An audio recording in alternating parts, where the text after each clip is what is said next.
don't know what happened, guys, but that's all you get. That's all you get. All right. Welcome, guys, to another Marvel Bros and Friends. We have a special evening tonight, me and Michael do. We are doing a big Q&A. Going to talk about OAX. We have some OA we're going to show tonight, right, Michael? At least yes. I do have a piece to show. Yes. And I got some sketch cards that came in. I'm pretty excited about tonight. And we are having epic artists join us, including Dimitri Patelis. What's going on, Dimitri? We got Hey guys, right here. What's going on, Tony? Yo. We got the big Dre, and I'm pretty sure someone else is coming in, but I don't know who that is. But they're not in yet. Welcome, guys. Thank you so much for joining. I think Ash might be here. Not sure. He did share a reel today, so he wanted to see if he could pop in too, but I didn't get confirmation from him. But appreciate you guys being here today. Again, we're just going to talk a little bit about you guys and how you guys are doing, as well as a little bit about original art, how you guys kind of look at that as an artist versus the cards, the Marvel cards that are out there. Any DC stuff too, because we're always a fan of DC and Marvel together. Yeah, that's what we're doing. So to start off, I'm just going to start off with what we usually do all the time. And Michael and I do some pickups for what we've had throughout the week. So I think I'm going to do the sketch cards, and then I will show the original art. So let's go ahead and add a camera here.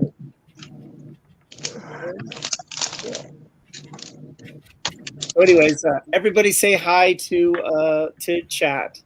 Go ahead and start us off, Dimitri. To the chat? Yeah. Explain. It's my first time here. You gotta coach me. How about you have somebody else that's done it before? Well, let's go ahead and see who's in chat real quick, and then that way you'll kind of understand. So we got Old Man Venom in the house. We got Jeremiah Novak in the house. What's going on, Jeremiah? We got his lovely wife Sonia also in chat. Vintage Lord Canada, another Canadian in the house. Too many Canadians. What? Not enough. Too many Canadians. Too many or not enough? There's like three. There's three in there. I mean, we've taken over. Hey, I actually my mom's family's from Canada, so you just said A. Yeah. Mr. V Games and Toys, what's going on, Mr. V Game? Joe Store, what's going on? We got Pulling Fire in the house. Old Man Venom, Still Motion Art. How's it going? Oh, this guy's awesome. He does a lot of the Marvel cards, and he puts motion to them. So cool. So awesome. He animates the Marvel cards, so it's pretty cool. Did he just put up a Mr. Sinister with Jessica that I saw? He did. Yeah, that was pretty cool. Yeah. We got Interglobal. What's going on, Interglobal? How's it going, buddy? We got Seth Ismart in the house as well. Hello, everyone. Thanks for popping in, and we will get more people. So that's how it works, Dimitri. Is just tell everybody where you're from, what you do. I kind of like to give you a little bit of intro. So Dimitri Patelis, you do it for 1995 masterpieces, as he's well known, doing Venom, Carnage, and just sweet symbiotes. So I do want to give him a big shout out to that.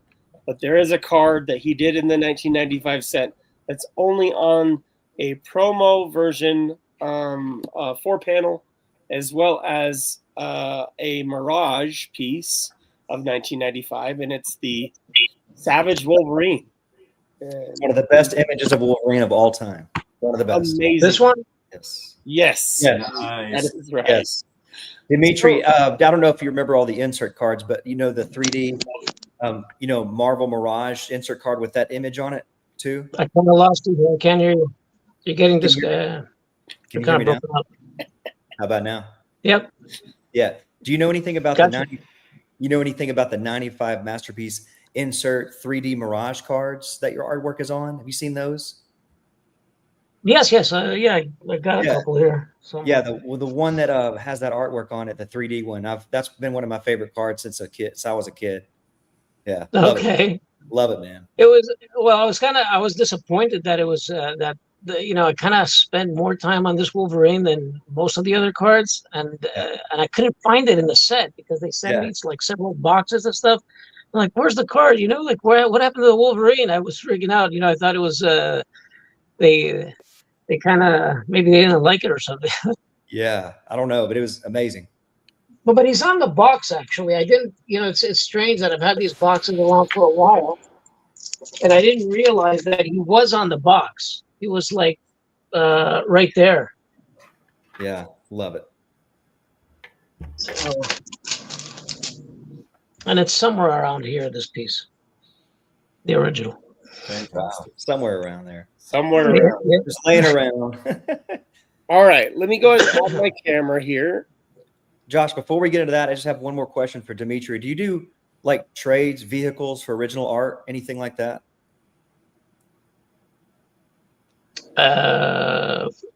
Well, there's not much left from the set from back then. Uh-huh. There's about I've kept Sauron, the Mandarin because it has my face on it. I kept Tyrant because I like the name. What else did I keep? I don't remember which other one I have right now. I have Spider Carnage from the it was a Spider-Man set. This I think I have it somewhere here. Where did that card go? I kept this guy. Oh yeah,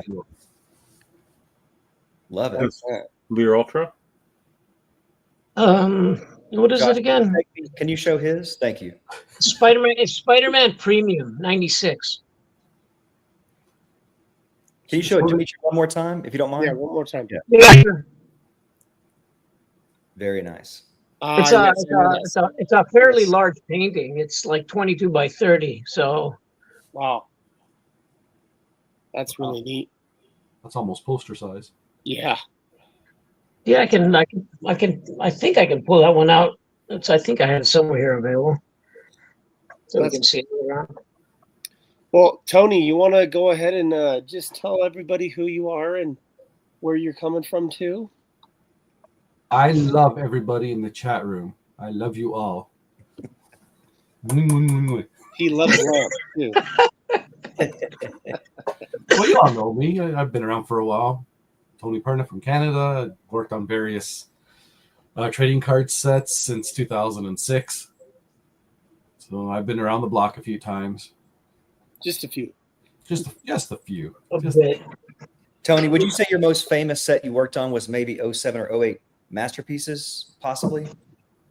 For sketch cards? Yeah. For sketch cards, yeah. No, the set that would probably be in my top tier is anything that I went full blown on for each card, because the Masterpieces one I didn't, because I did like headshots and ink pieces. Right. Yeah. But anything that I went full color, full details, those were my proudest cards. I'd like to say, because it just shows the evolution of when I started back then and how my art kind of grew and what I was doing compared to the first sets that I was working on. So, yeah, that's awesome. Yeah, big old Rittenhouse.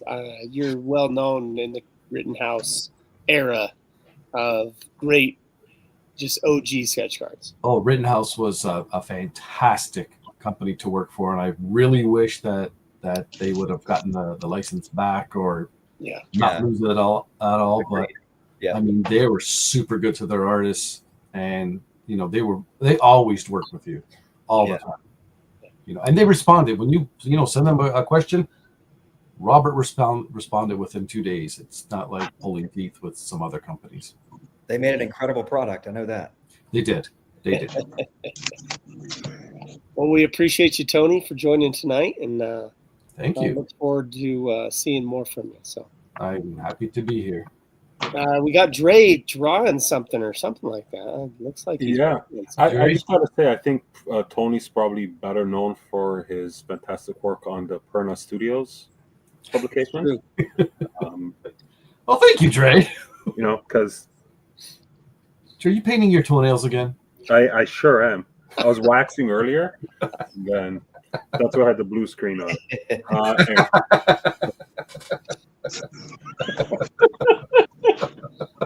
I'm Dre. I'm from Canada. I do stuff on paper. That's great. Decent work. Decent You work. use paper? Good sets like Premiere that never see the light of day. A couple of cents. My pet dog does things on paper too, but that was more for training purposes. All right. Well, Dre, we know you.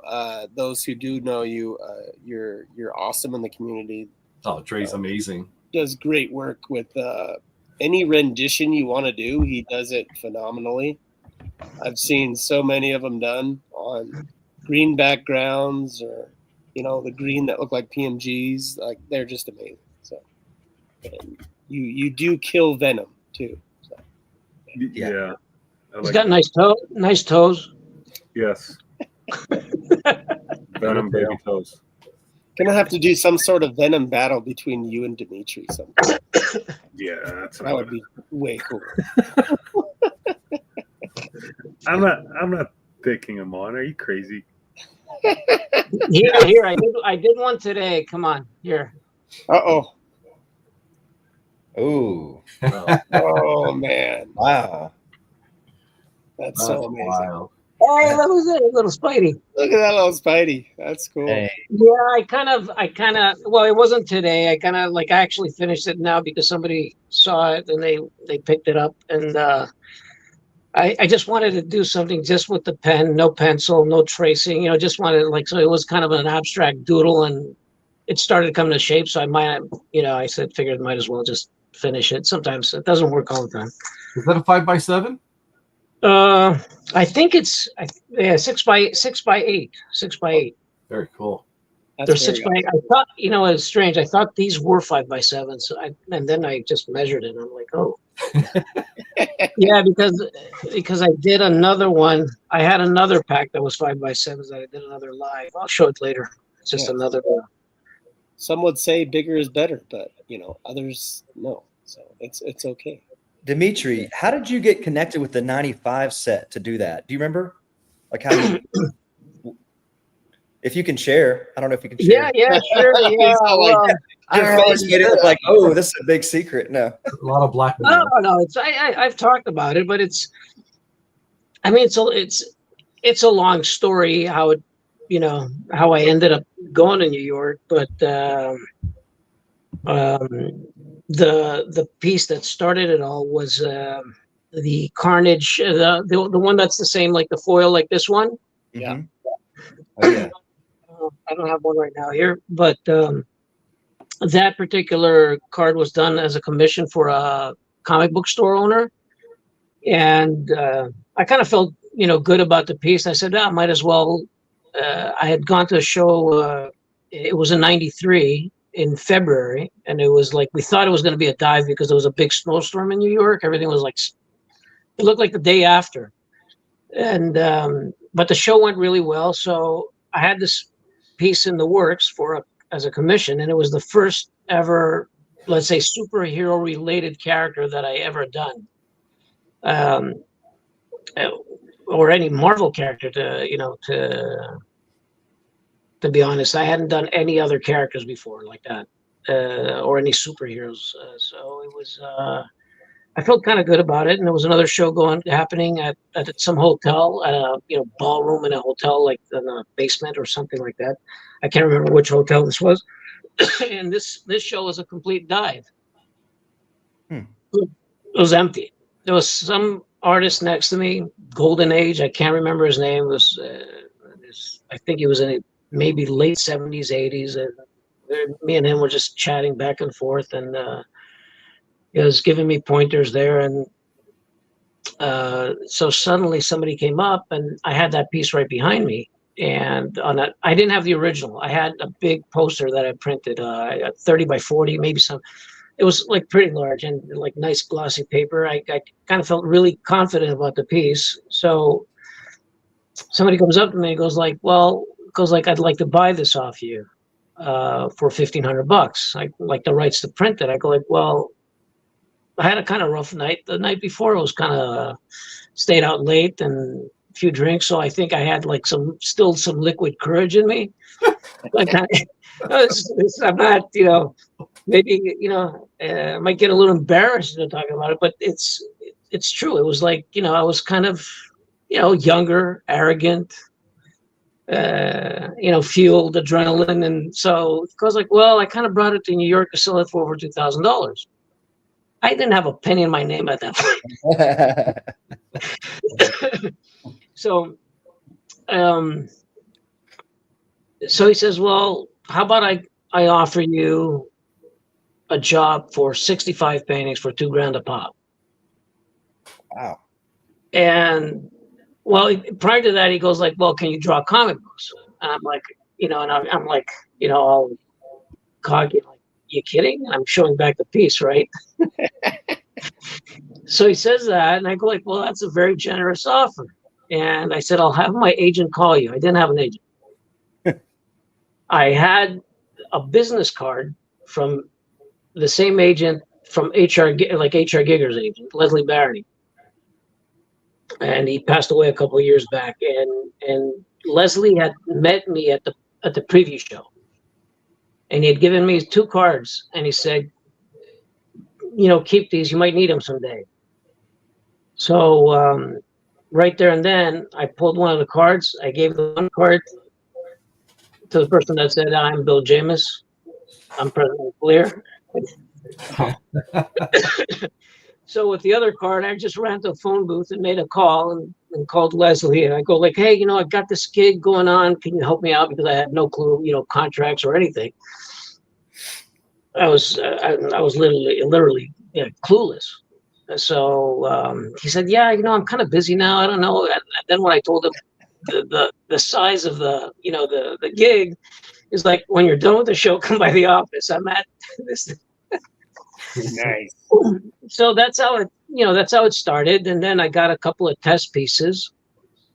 I mean, it was initially, it just was one test piece. It's a good thing I had these right now here because it was from something else. This was the test piece that they gave me. It was for Ultra X-Men, I think. Nice. And it was locusts. Again, I painted it in a large piece. I wasn't really familiar with how everybody else was doing stuff, and I was making these large paintings, which were like 22 by 30, and I was inhaling massive amounts of acrylics to airbrush these. And this was the test piece, and I sent it in, and about, I don't know if it was like maybe about 3-4 weeks later, they printed these fairly quickly after I gave this in, and Leslie sends me, they send him something in the mail, and he sends me, I don't know if it was like about 300-400 cards of these, the same one. And I still have like a big chunk of them here, and there was a little paper on there, like a little post-it that said, "Congratulations, you got the gig." Wow. Yeah, wow. It was. Well, he kind of bartered the gig for me. I mean, he really, really promoted me. I remember he shared a fax that he sent to them, and in the fax he said, HR Giger considers Dimitri one of the new and up and coming artists in the field, blah blah blah. And I go like, what's this? He goes like, that's you. I go like, you sure? He goes like, well, now it's you. So he really helped me a lot. And at that time, I didn't have, like, I literally had no reference, nothing. I had no comic books. Anything that I had was back in Greece. Maybe some old Spider-Man books that I had. Like the majority of my books were Conan the Barbarian and Heavy Metal magazine. I didn't have anything else, so I had no reference whatsoever. So Leslie started gathering a lot of stuff for me from magazines, for layouts, for backgrounds, for skies, for buildings. He started sending me a bunch of stuff, and then from Marvel, I started receiving some comic books and some trading cards, which I still have today. Like from the, I think I got a few cards from it was the Hildebrands, and I received some cards from. It was an assortment of artists like Bill Sienkiewicz, some Boris stuff, and so they send me like a couple hundred different trading cards from other artists, and that's how I started. I had no reference, no models, no poses, no nothing, and so how I pulled it off is kind of I don't know if I could have been able if I would be able to do that today. It was pretty crazy. So I think being young and cocky and arrogant, I think, and with the ego up to there, 2 feet higher than what I am, and I think that helped. Yeah, it's a longer story, but I don't want to. No, we appreciate that part of it. That's awesome. No, Dimitri, not everybody in chat knows the art that you've done, but when they realize all the pieces that you've done, I mean, just the fact that you share the story, I'm just appreciative. Seriously, thanks for sharing that. I know it's very long. It's very interesting, but it's let's have everybody else. I don't want to take over the whole time. Well, thanks for sharing, buddy. Thank you. Thank you so much. Appreciate it. Thanks for. I would watch that movie. I don't want to take. Go ahead, Perna. I said I would watch that movie. Tony, it was quite a trip. From me leaving Greece back in '91. I had a couple airbrush with me, some drawings. Very very primitive and elementary stuff. Nothing spectacular. And when I got here, and then I saw like how good people really were, seeing up close. The first convention I went to was Chicago Comic Con 1993, and the first person that I talked to was Dave Stevens. First person literally walking into this convention, and he was very supportive and very positive from what he saw. And he said, well, you should go talk to some companies. And I had no clue which companies existed. Yes, okay, I knew Marvel and DC, but nothing more than that. So he points towards the table, and so the next person I talked to was Todd McFarlane. Nice. And the thing is that I didn't know how everything was functioning. I saw a lot of people just standing in line. I had no clue what was going on. So he was just signing away. So I just barged in right there, and I go would you like to look at my portfolio? So I kind of opened the portfolio up, and he said, sure. And then he just stopped the line, and he looked at the stuff, and he goes hey, Jim, check this out. So he looked to his left, and it was Jim Lee. Nice. So wow. I didn't know who they were. Okay, I had no idea. So he said, "Well, we don't take that type of work." My stuff was very alien and creatures and demonic, but there were paintings. There was nothing comic book related into my portfolio at that time. So he said, there's a lot of independent companies out here and publishers that might love to see your work. It was very, very positive. And right behind him was Rob Liefeld, and he basically kind of blew me up. He didn't, Jim Lee was not in a positive way, and McFarlane, but Rob Liefeld was just turned right. Wow. So and so that was it. And then right after there, I left, and I started talking to a few companies. I started getting some of my first jobs, and that's how it began. How old would you have been around that time? 24.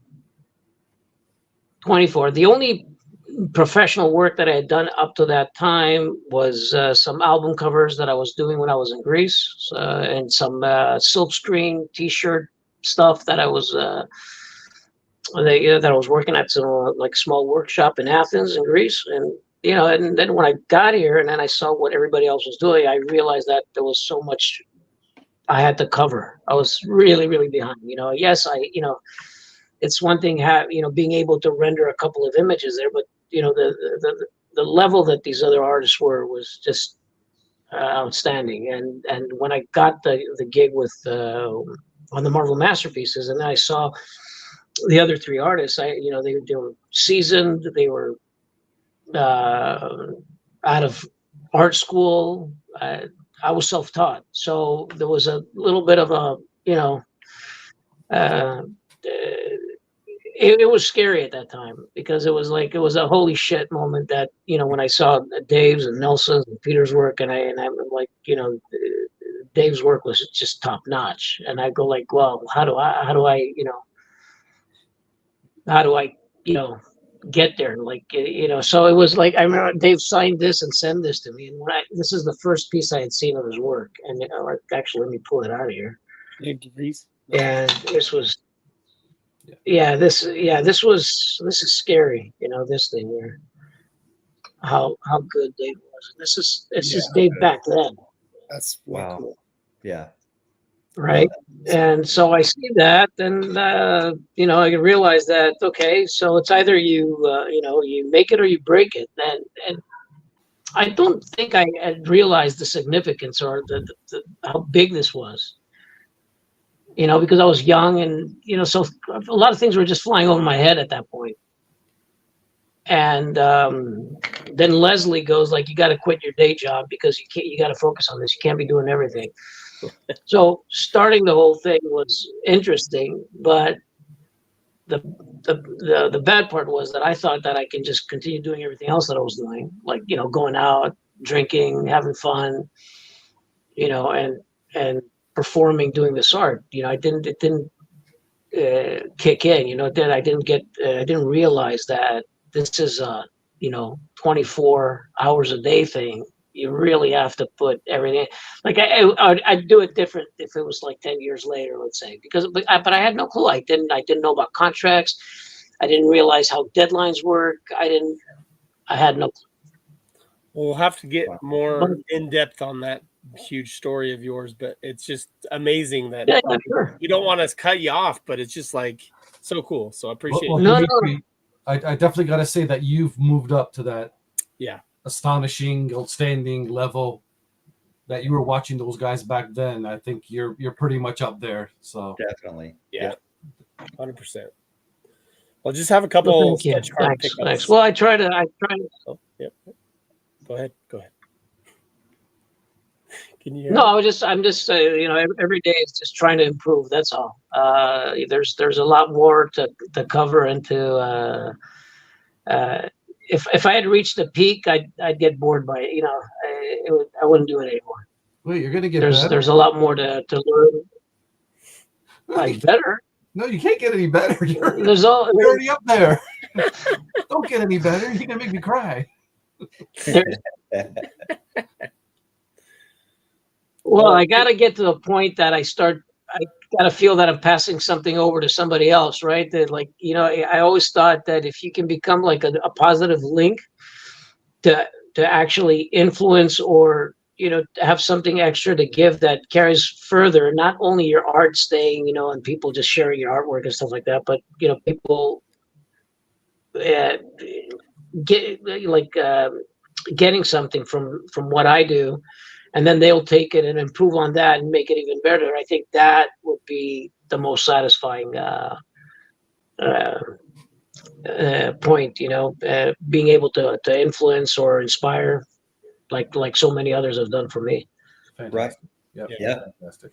Cool. Well, that's awesome, Dimitri. And I can't wait I have something planned with Dimitri just to kind of do a one-on-one with him, because he's got so many cool stories about that and how he started off. So we appreciate you either way, Dimitri, and thanks for joining us tonight, and at least thank you. Sharing with I you appreciate you having me. That beginning story. So what you got there?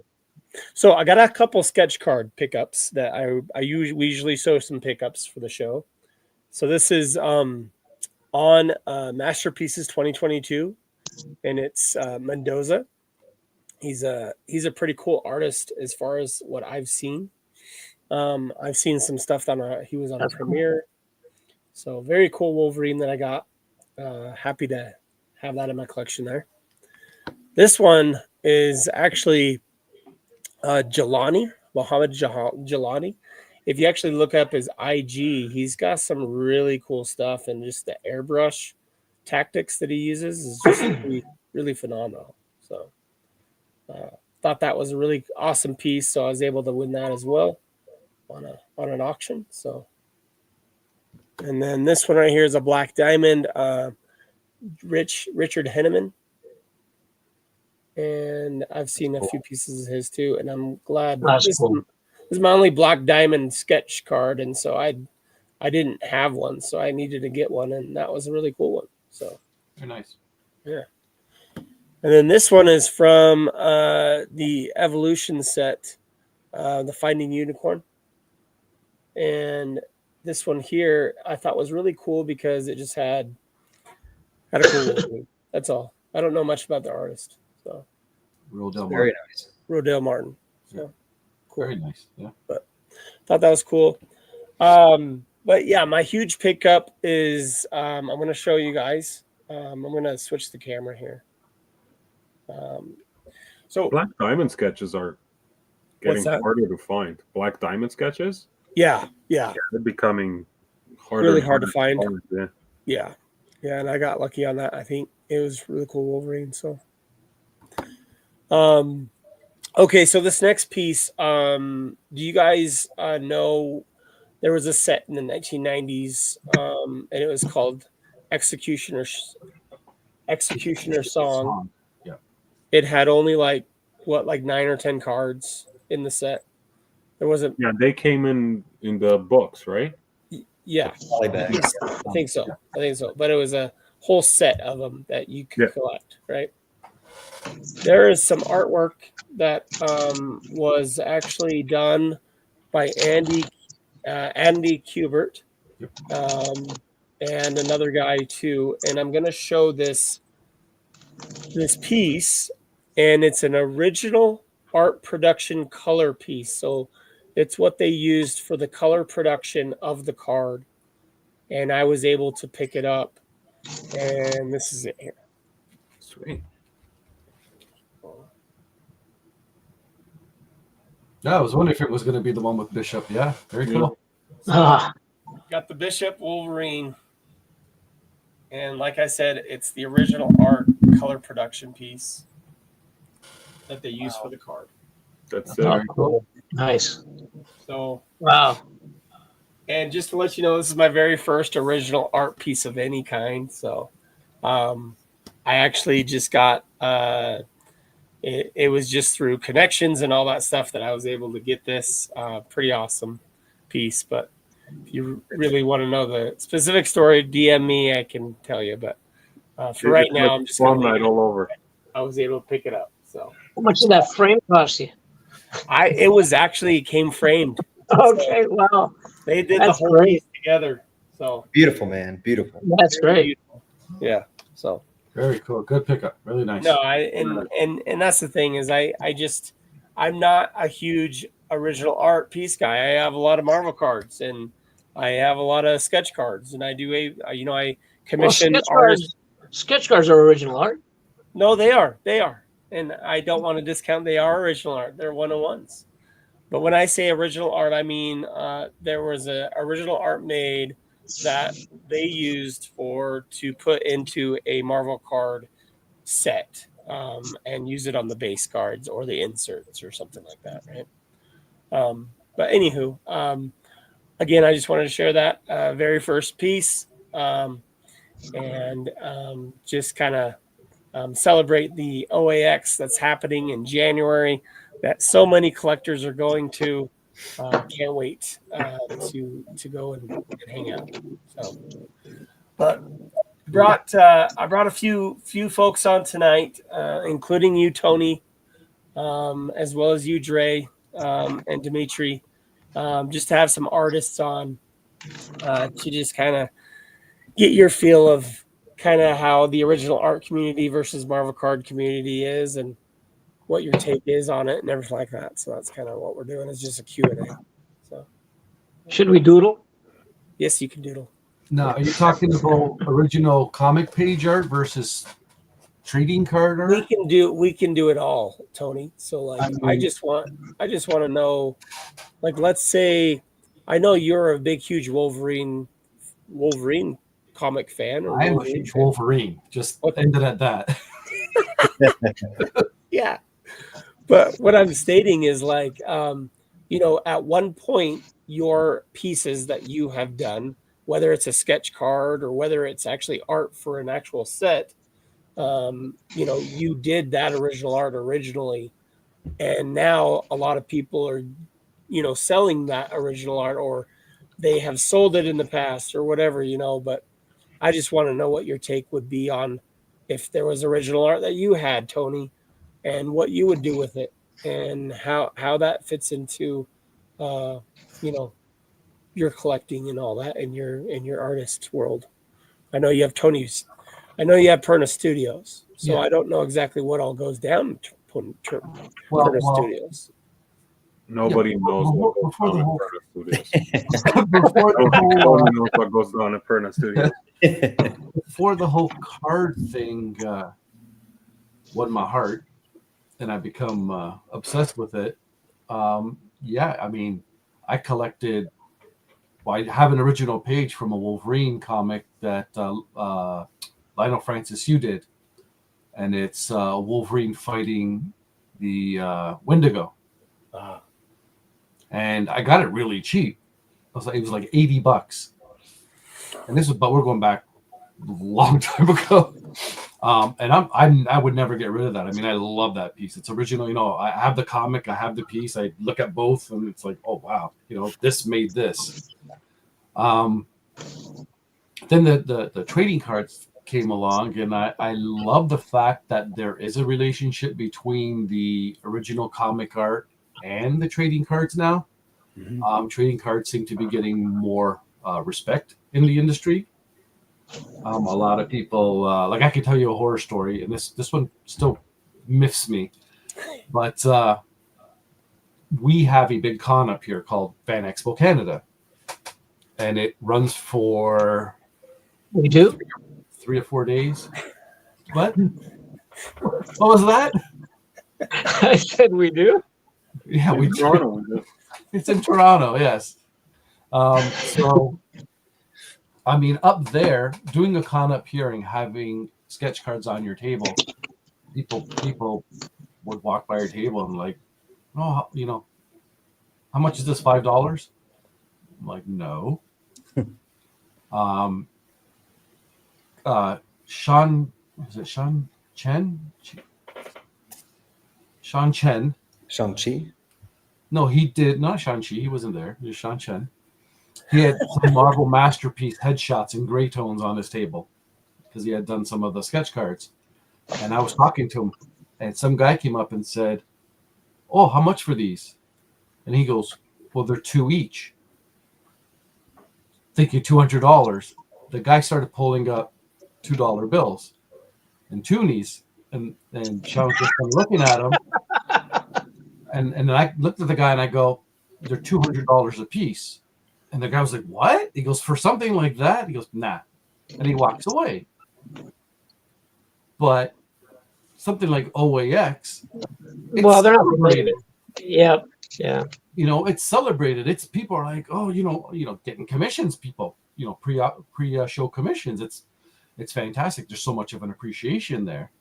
One of the showrunners, one of the guy who's in charge of Artist Alley, recently at the beginning of the year posted, I guess somebody had sent him questions about, how do I get a table for Fan Expo, the next Fan Expo? I do a lot of sketch cards and I do them for the companies. And then he replied online and said, listen, anybody who wants to apply for Fan Expo and does sketch cards, don't even bother. Because this is all fan art. And of course I lost it and I had to reply. I said, no, this isn't fan art. I go, you get paid, you have to sign a contract, you have to get approvals. I go, don't demean this because it's a little card. It's artwork. I go, people make money from this. And he took the post down and then never heard from him again. But yeah, I guess where you are depends on how popular and how willing when we did the non-sports card show in Philadelphia, everybody knew who I was. I didn't have to explain anything.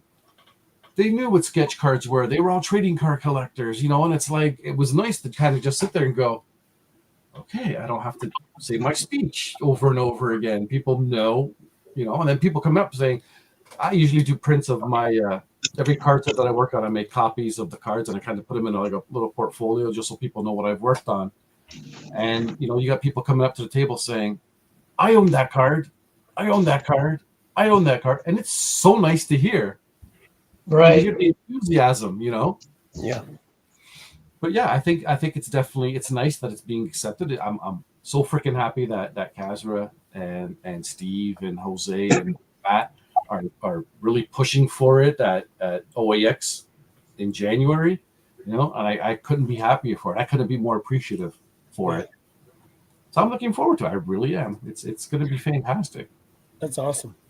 I know with being at some of the card shows, it was back in 2022 that I went to with some of us once the boom happened and all that stuff, and things were just getting like interesting, we had lots of sports guys stop by our tables, and they usually gravitated towards the sketch cards because they're like, what's that? I'm like, oh, well, here it is. We show it to them and it has 101 on the back, and sports guys are just like, 101? This is a 101, and everything. Yeah, but they saw it like dollar signs, right? Yeah. Yes. Well, I mean, I had my very first AP done by Ray Racho, and it was this Wolverine sketch, and I loved it, but I didn't love it to the point where I would let it go for $600. Well, a guy bought it for $600 at a card show, and he loved it so much. I was like, well, if you like it so much, you can get it. I mean, I don't want to sell it, but it's $600 if you want it, is what it was. Well, he wanted it so bad, he paid $600. Nice. And that happens with 101s. It happens with artwork. It's all subjective, Yep. If you don't want to sell it, you're like, okay, my price is $1,000. That's just what it is. I don't want to sell it. I want to keep it in my collection.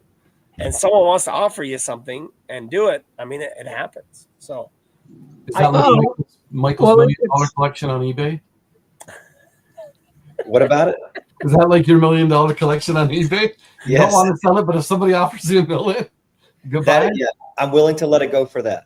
That's right. Well, look, it kind of matches with what I told you in the story, right? Yeah. Somebody offered me $1,500, and I said, well, I kind of bought it here for $2,000. I don't know why I came up with that number. It made no sense. I hadn't sold anything for $2,000 at that point. Actually, the original was done for $600.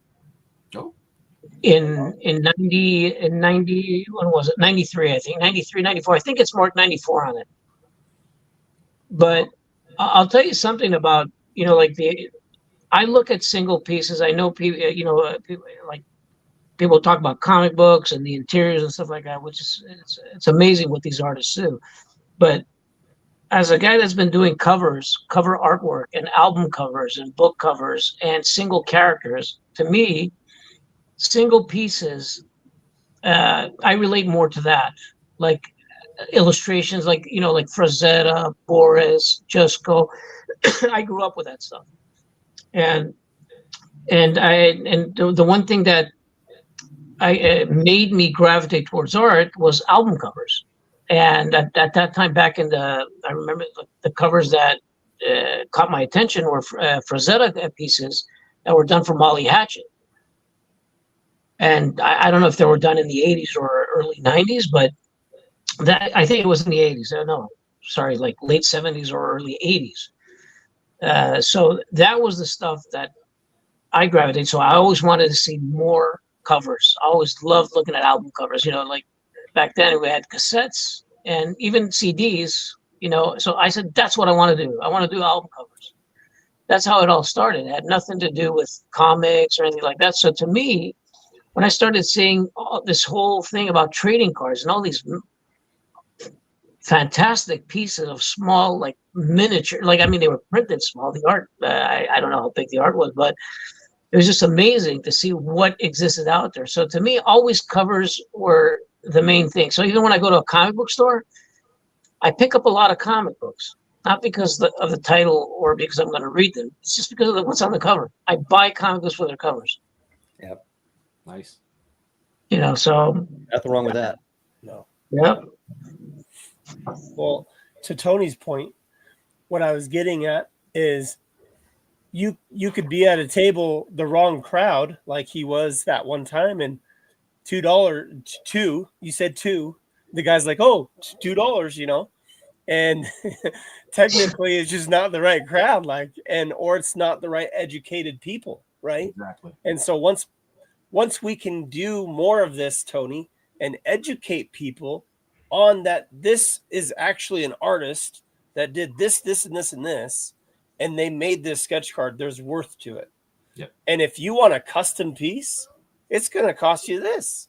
Exactly. But at the same time, it's respectful to know that now we're getting, like, every Marvel cards are getting recognition. And I think Jose and Matt and, you know, get Spidey hits and pumping everything on his channel, and just everything out there is just amazing to see where Marvel cards have come. Yep. Because 4 years ago, this didn't even exist. And now it's like full bore. And this is going to be one of the hugest years that I think OAX or Card AX has ever seen.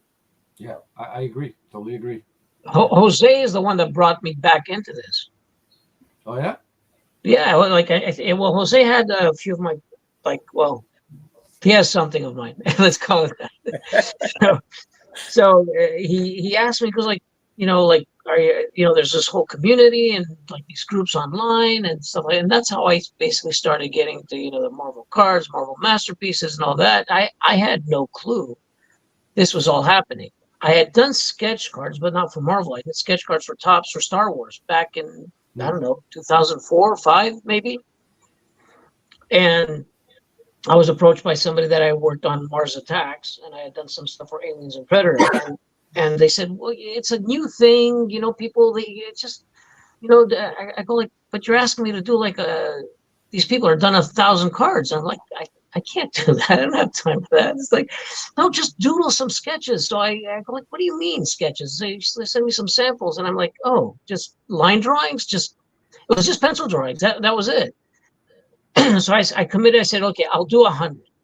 I'm not going to do 1,000 cards. So these were really fast little drawings. So I, you know, opened up the internet, pulled out all the characters that I could possibly draw. So I did, I think, in 2 days, I did 100 sketches. But don't compare them to what people are doing now. You know, that they're coloring and rendering all this stuff. This is just really quick line drawings of Darth Vader and stormtroopers and stuff like that. So I still have like 15 blanks here. I did the same thing for Lord of the Rings. When I did the Lord of the Rings Masterpieces 2 set, it was mostly all pencil and ink, and maybe 6 out of the 203 cards were colored. Okay, they back then they didn't say any color. Nobody mentioned color or anything like that. Later on I realized that some people had color. Yeah, but I did.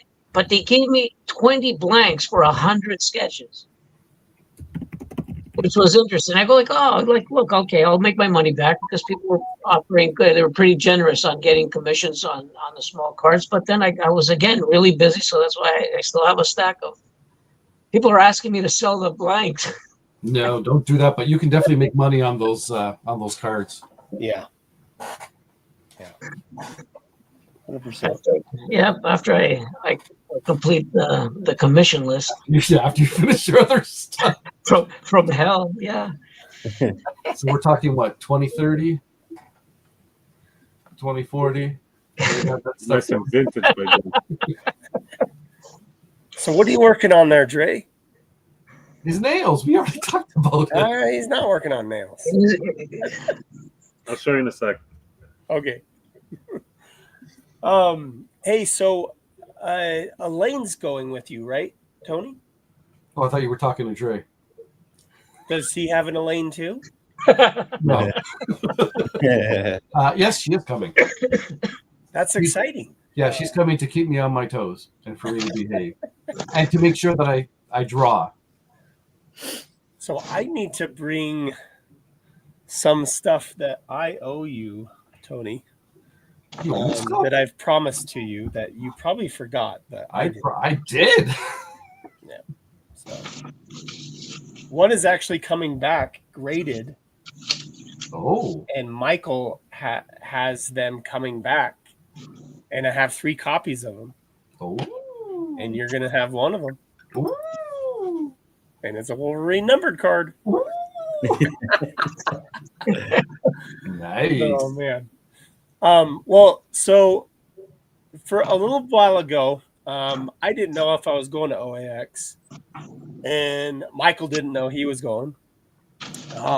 And it wasn't until I was able to talk to my wife and figure out that we could go. I could go, and she allows me to go. So, and I want to go. My main objective to go is to meet so many of the collectors that I've met within the last 4 years since COVID. I've met so many people online, done videos with, chatted with on Facebook. And there's just so many cool collectors that I think I just feel that I owe that to what I'm doing with Marvel Madness and what I'm doing with Marvel Bros and Friends and with Michael, that I want to be just part of that community all the time if I can, so. Yeah. Oh, I hear you. I'm the same way. I'm looking forward to meeting everybody there, just to be in that environment, and yeah, I'm probably going to forget names, and I'm going to probably call everybody the wrong names and that, but yeah, it'll be nice to finally actually meet, like physically see these people and, smell them, see if they smell like chicken or something. And you bring out those wolvie senses, It's going to be a lot of Tiger Balm and roasted coffee. We'll be saying, who's that? It smells like Ben Gay. You have chat coming in here a little bit. Dre, get fresh dome wax. All right. Yeah, but you guys have already met like some collectors, right? Like fellow collectors and artists. I mean, you guys are at an advantage with me because I have not really met. I'm in Canada. Who the hell do I meet? I haven't even met Dre in person, and Dre's like literally 2 hours away from me. True Blue. I haven't met anybody. I've had long conversations because I talk a lot, but yeah, True Blue.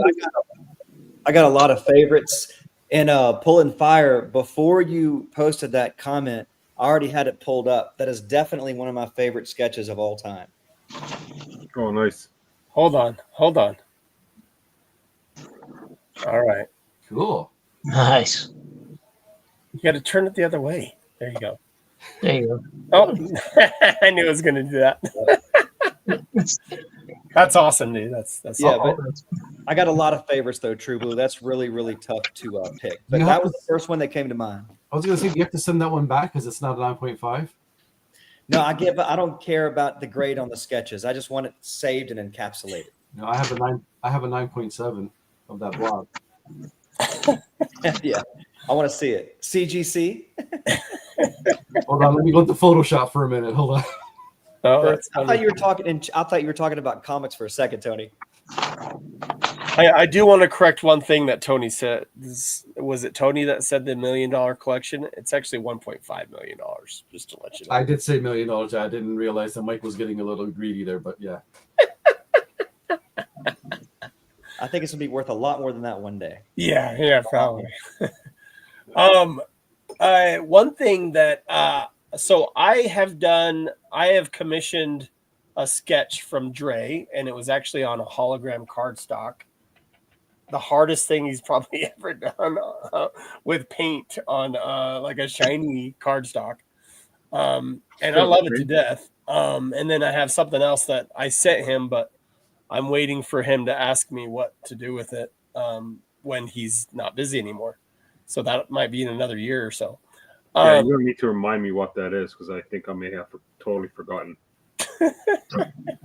I will. If we're being honest. And I've been in talks with Dimitri about doing something. I sent him a card a while back, and you sent me a whole package. I don't remember what's in it. It's okay. It's okay. Let me. Should I just? Let me see. It's right here. Okay. No. And then I finally, after so many times of trying to get commissions from him, he would never open up a commission for me because he just didn't like me. Tony, I got one from Tony. So no, I took you off the list again. I'm giving it to Michael since you like the same character. Actually, I have already gotten a commission. Well, it wasn't commission; it was a giveaway. I won a giveaway of the little tiny Wolvie sketch. So yeah, that's right. That was awesome. But no, I appreciate being able to get and these are not available anymore, right? They're sold out. No, you were the last. Right? You were the last one. But I didn't say no. Did I say no? What? I never said no to the commission, right? Okay. No. I was kidding. I was joking around, Tony. Okay. I just didn't say yes yet. No, well, you didn't. Well, you did say you would do it, but we didn't say time-wise, and we didn't talk about what it's going to be yet. So. But you mentioned it in the chat today, though. You said something to me. Oh, the venomized Wolverine. So it will be a venomized Wolverine of some sort. Yeah. Yeah. Once you add venom in there, it makes it easier for me. That's what I'm saying. Yeah. It just gets more expensive, though.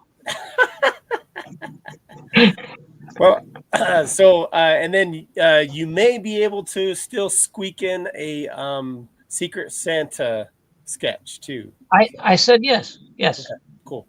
When do I need to do that? You need to do it probably this next week. Tomorrow. It's got to go out probably by the end of the tomorrow. Tomorrow. Well, if you want to get it by Christmas, it needs to go in the mail by Wednesday. Which mail? We have no post office. How are you going to mail it? Yeah. I can buy a FedEx for you, and then basically you just go in there and they'll print the label.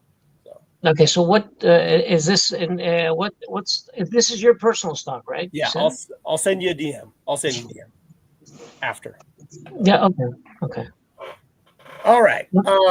So Dre, are you gonna show us what you're working on? Yeah. Sorry, I keep on getting distracted. It's okay. All right, hold on. You gotta get your toes out of the way. All right, here we go. You gotta explain what it is. Venomized Smurf. A Smurf. Oh, wow. That's really cool. I'm going Carnage, but yeah. Nice. Wow. And I literally saw the Smurf. The first thing I said, "That's a Smurf. What is he doing?" I think Dre's doing a competition with you already there, Dimitri. Is this a commission, Dre? Sorry? Is it a commission? No, it's painting while on stream. Nice. Yeah, no Smurf on my side. I'm just doodling on a Venom again. Here we go. Oh.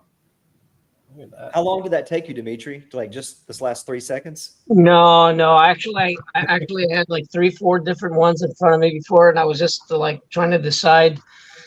I've been working on this angle to get a better one for a while, so I'm just kind of goofing around here with Venom. I just like to give him an upshot, but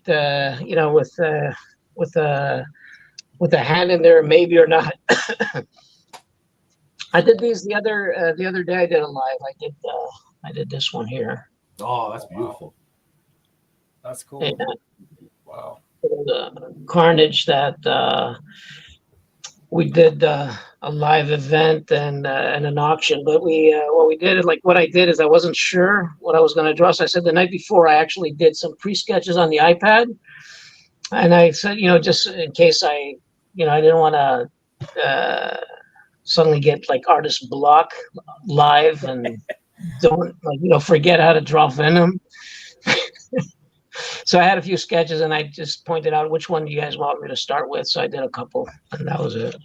Awesome. Yeah, I love that your Carnage is actually leaner and how he's supposed to be, not super bulky. And I've seen a lot of artists drawing Carnage super bulky. Tony, you're the second person that said this in 2 days. Yeah. Yesterday, somebody said the exact same thing, and it was like, I was like, okay, you know, and that's how I remember him. It was Mark Bagley that I like with the first appearance. Well, actually, you know, when I did that Carnage, the owner of the comic book store said he saw my paintings and they're all demonic, and he goes like, I got the right character for you. So he gives me 361, 362, and 363. Nice. Newsstand edition. I still have them somewhere on here, and he goes like, and that's what I use as reference. And I also pulled out another sketch from '95. This is the one that I thought was going to be picked because this was my favorite, and I thought this is the one that they're going to pick to make the Marvel Masterpieces Venom, but they didn't. So this is it. So I had it marked as somewhere. Where is it? It says A somewhere in a corner. It's the butt crack. Yeah. It's the butt crack. Where is it? Yeah, it's up on it's right up there. Oops, there. So this was A. So this is the one I was hoping that they were going to pick, but they didn't. So they ended up picking the other one, the one that he's crouching, right? And that's the one you're going to auction off tonight? The original? I have no clue. I have no clue who bought that. Oh, wow. Okay. Yeah, I don't remember. I don't remember if these here came after. Like, I don't remember if these were like that if I painted these during the Marvel Masterpieces set. This is the first piece I ever original after the Carnage. The first piece that I ever sold. So that sketch that you just showed that you thought was going to go in the masterpiece, that's an original sketch. Yes. I was doing 4 or 5 for each character. Wow. I would render so I have a lot of the prelims, the ones that did not make the cut.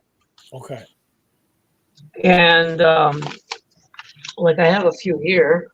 I had them on the side because I've been cleaning up some sketches, so it wasn't that I picked them for tonight. I just had them. Yeah. All next to me. So I had a lot of Venoms. That's for sure. You know, there's probably a lot of people interested in those original pieces. Yeah. Even though they weren't published. I mean, it's original artwork. Yeah.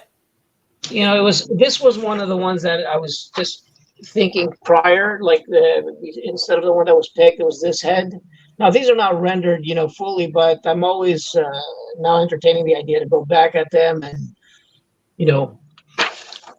kind of at least in pencil. This is what I'm working on right now. It's an old sketch. Oh, that's cool. Awesome. And I started basically cleaning it up and refining it today. Man, I like that. That's so cool. That's so neat. Wow. Yeah.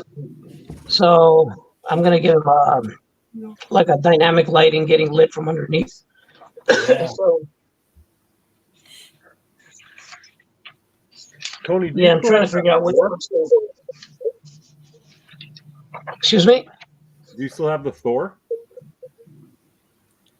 Thor? Oh, the Thor, yeah.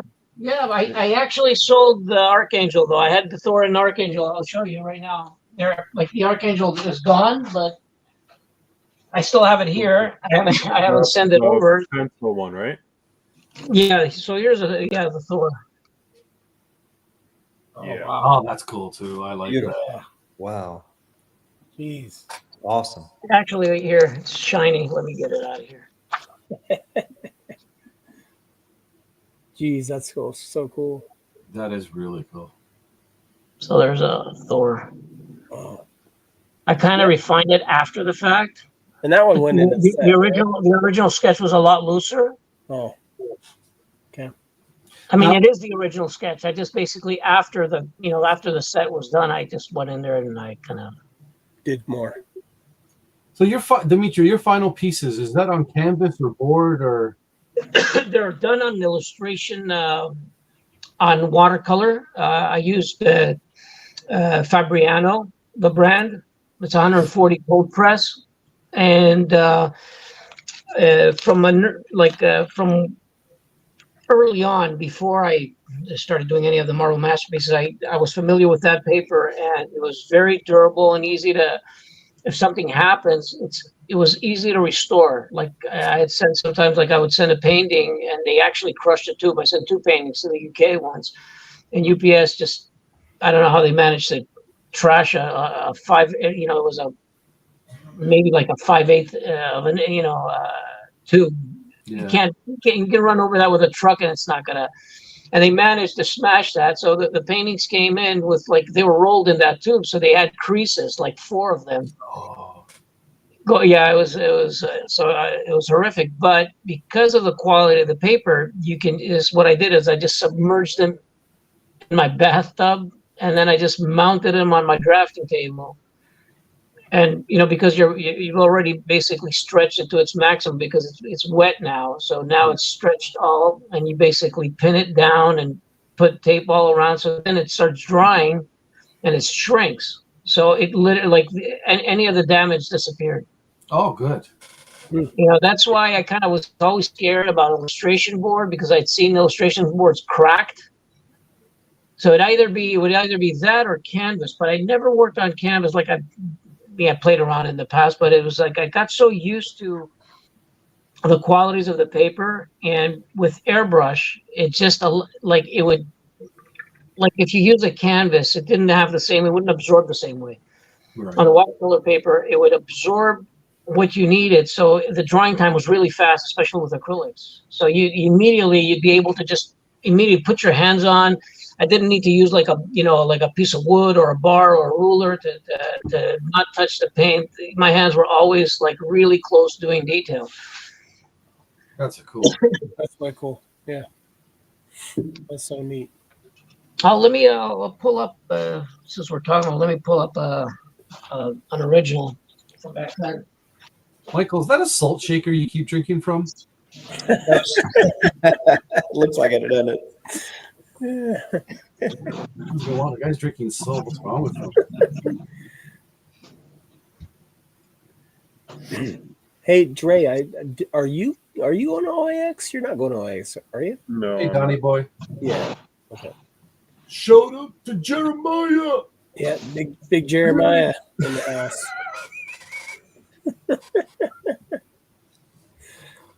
Hey, so Tony. Yes. You had you're possibly working on some commissions for OAX. I'm working on a lot of commissions for. Yes, you are. Yes, you are. Are you able to at least show what you showed me, maybe preliminary of what you did for what you're doing for me? For you, yes, I can. It's yours, so yeah. If you give me the permission, I can do that. I'm giving you permission to at least show the preliminary of it. So this is, again, it's just a rough. I got to cover this one up. Yeah. It's so it's just a rough. So it's even got your name there, Joshua. Nice. Joshua. And yep. So this is the second part to that Deadpool one. He's going to be jumping out of the other Dolly Parton window. Yeah. And he'll be stealing her pancake batter. Yeah, that's going to look so sweet. So sweet. Yeah. And that'll be in the Astonishing X-Men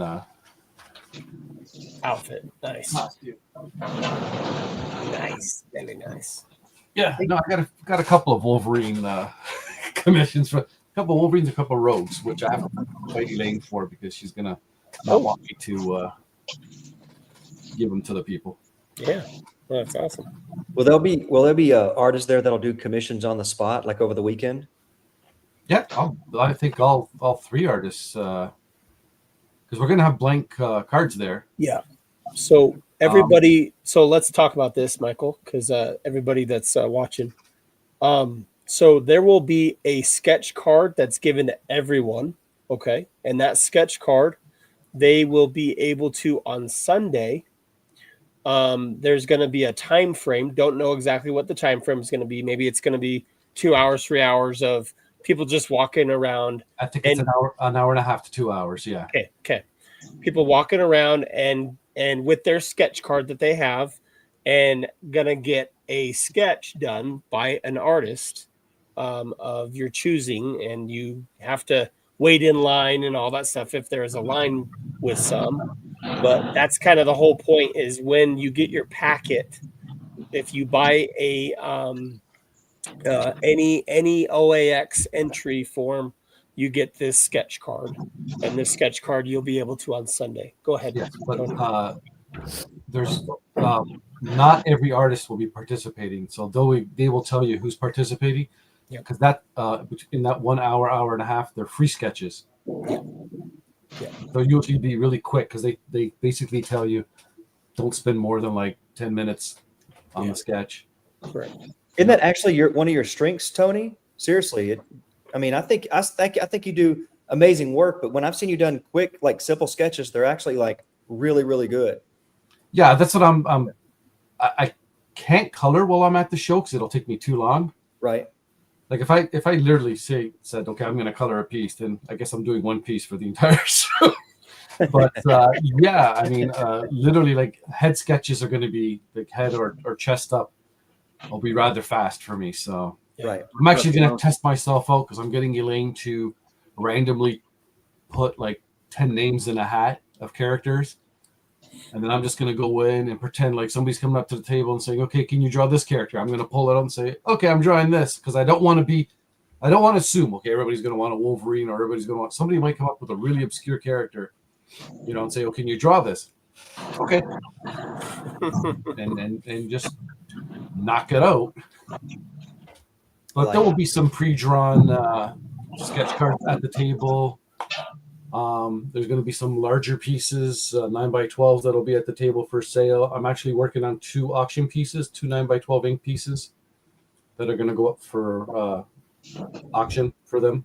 Wow, that's gonna be sick. I'm just very excited. It's funny though, because I got a list of all the things I need to do, and I'm like, which one do I do first? Which one do I do first? Which one do I do first? So I'm dabbling in like literally each little one. Here, let me start this. Oh, I got an idea for this. And I move on to something. Oh, wait, I got to do this. So yeah, I'm everywhere right now. So I'll have that Wolverine pre-drawn for you. Oh yeah. But yeah, I like challenge. I mean, obscure characters. I mean, people used to come up to me at the cons in Toronto. Can you draw Taskmaster? Can you draw? And I'm like, yeah. Oh, can you draw Terrax the Tamer? Oh, yeah. That's way cool. What do we got, Dimitri? Here's Tyrant. Oh, there he is. Beautiful. So this is the original. This is one of the smaller ones. When I realized how small everybody was working, I go like, oh, I need to. So hold on. There's Tyrant. That's cool. That is awesome. He was one of the worst, the Heralds. He was pretty badass. Wow. It's a shame that they didn't do much more with this character, right? He kind of. Wow. Yeah, unfortunately. That is amazing. Like, these were some of the smaller pieces. There was the Mandarin. You have an incredible ability to blend a lot of colors that are so far off, but they look so perfect next to each other, Yeah. Wow. Yeah, that is you. Yeah. I once had hair. And I did have that goatee. And those eyebrows? Not the eyebrow. And you have the pointy goatee? Yeah. No more. So there was that, and there's an M-plate. He didn't get much interesting character. This is one of the characters I think they had us we could pick. So I picked him because I thought it was interesting how everything was going on into his body and everything. So yeah, now they merged that character with a Penance, I think, or is it Monet M? I Monet or Monet. Money. Jeremiah, yes, I will draw chicken if you want some fried chicken on a sketch card. He wants an actual piece of chicken. So here's like the large one. So this is like real chicken. Wow. So this is the swan. Look at that. And you kind of colored him. That's so cool. In the card, they actually ended up coloring his beak. They made it green, I guess maybe I made a mistake, or the reference that I had him with yellow, and then down here they made that look like a diaper. So I don't know why we photoshopped it. So this was one of the first ones. Is that a volcano in the background? Just like a nuclear explosion, something like that. Even better. Yeah, but at that time I didn't realize that maybe I shouldn't have, painted them this large because it took forever and enormous amounts of paint mist. So here's the locus. This one was the test piece to get the job. Wow. That's cool. I like Wow, that. that's cool. So these are like the original. So it's acrylics on water-based acrylics on that on the Fabriano watercolor. Beautiful. So and the other one I got showed you before, Spider Carnage. And here's that. Look at that, Jeremiah. Yeah. That is sweet. That is awesome. Holy cow. Jeremiah, buy it. Jeremiah, buy it.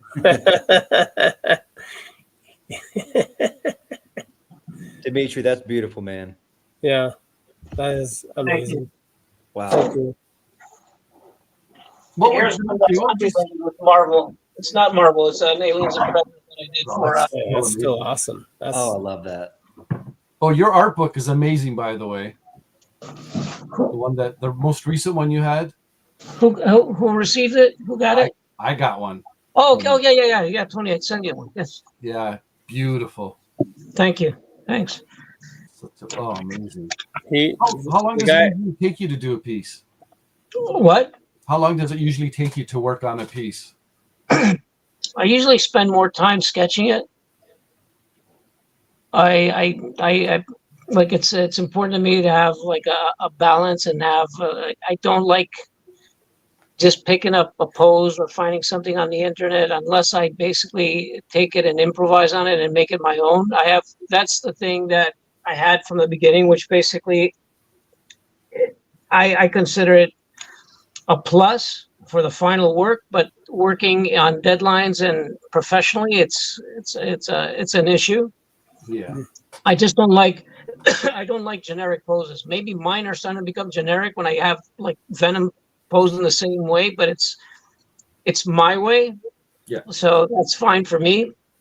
Like here, I'm working on this sketch now on, let's say, Carnage, and it's I don't like looking at stuff from others. I'd rather come up with my own stuff. Oh, I love that pose. I don't think anybody's ever seen your art, Dimitri, and had the word generic ever pop in their brain ever. Like ever. Well, I mean, I think my gambit is influenced by a pose. They send me stuff from Fleer was complaining because we were doing a lot of headshots. So they said they wanted more full body stuff, and they had sent like a gambit, and they're like, do a gambit like this. And I think somebody brought it up on Messenger, and I asked, I go like, where's that from? Because I remembered it, and I go like, that looks like mine. And then it dawned on me what happened. It's like they gave me a gambit, and I don't remember what the artist is, but I think it's from the 80s. Mm-hmm. So my gambit pose is definitely from picked from old art. It's not exactly the same, but it is influenced by that. But usually I wanted to come up with something that does not scream somebody else. Yeah. So I have something that I'm going to bring to OAX, and I'm going to be giving to collectors. Well, don't give diapers to collectors. Well, I'm giving it to collectors, yes. And I'm going to show you on my phone because I can't pop it up for some reason on my computer. So this right here, you guys know my channel card stock because many of you have worked with my channel card stock and done giveaways and everything like that on it. This right here is, hopefully you'll see that. It is going to be Too bright. Is it too bright? Oh, that's your card. Okay, yeah, no, we see. I got it. I thought I was just gonna. Okay. It does say in the middle has the border that my card has, but this is a 4x5 card. Oh, oversized. An oversized. And this is what it is going to be here. If you can see that. It's an OAX Orlando, and it has Greg Hildebrandt, and has my Marvel Madness down here, and it says OAX Orlando 25 Madness exclusive, and then it says in loving memory, and then it has Greg Hildebrandt in the middle. That's super cool, Joe.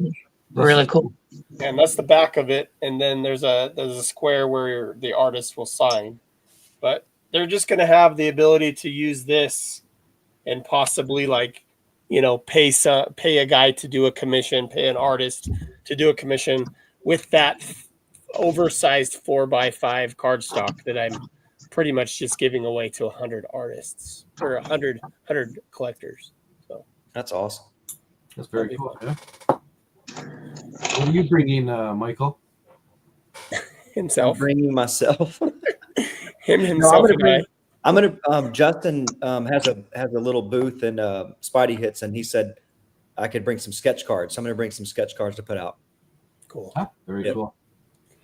I'm definitely bringing all my sketch cards. Bring them. Are you gonna bring some of your carded stuff there behind you? Your actually 1 or 2. Yep, I will. There's Tan and Glebe sketches, and yep. Yeah. That's awesome. So I can steal some stuff. Good. You can steal some stuff, sure. So I can bring cardstock and then get you to do a commission for me, Tony. Like leave it with you, and you'll have it done in the next year or 2. Is that how that works? Not that early. Damn. I don't want to do that with any artist more than a year. Oh, man. Years, like a year's VIP. Wow. No. No. Well, look, it happened with me last year. Something happened, and the whole schedule went belly up. It wasn't planned, but family matters took precedence. Makes sense. Happen. Yep, it happened. It wasn't. I wish it didn't happen because the pressure on me now is way worse. So, but it's coming. They're coming up slowly but surely. Cool. Are you getting your own cardstock, Michael? No, not at the time. Not at this time. Then why would you even say that to me? Why would you even get my hopes up that you were going to come to my table with your own cardstock? And I'll make my own cardstock and bring it to you. Okay? No, I don't want it now. Technically, the one I'm making has Marvel Bros on it. Whoa! Because it's part of my whole Marvel Madness stuff. So technically, Michael's part of that Marvel Bros. So technically, yes, he will have cardstock because it's going to be all right. That's by default. Boo. Dre, next year. Yeah, next year. Dre, I wanted to ask you, man. A lot of people I don't think know. Can you share one of your top sets that you were involved in? Latest premiere. Okay. Studios. Yeah. Perna Studios. Oh, thanks. And then close second, Perna Studios. Nice, man. Well, I know I mentioned it, but if anybody has something that they want to auction off tonight, you can. If not, that's cool too. I left it kind of up to you guys to just show some stuff. So even if you're showing stuff, that's cool too. You're not going to auction that off. There's no way. Huh? That's an original piece. Oh. You can't auction off original pieces. I mean, well, you can. You're gonna have we can or we can't. You can. You name the price and it'll start. So. Yeah, exactly. Don't what should we start it off on? Not $1. Come on, Dre, give me a price. Dre, give me a price. I don't know. How big is it?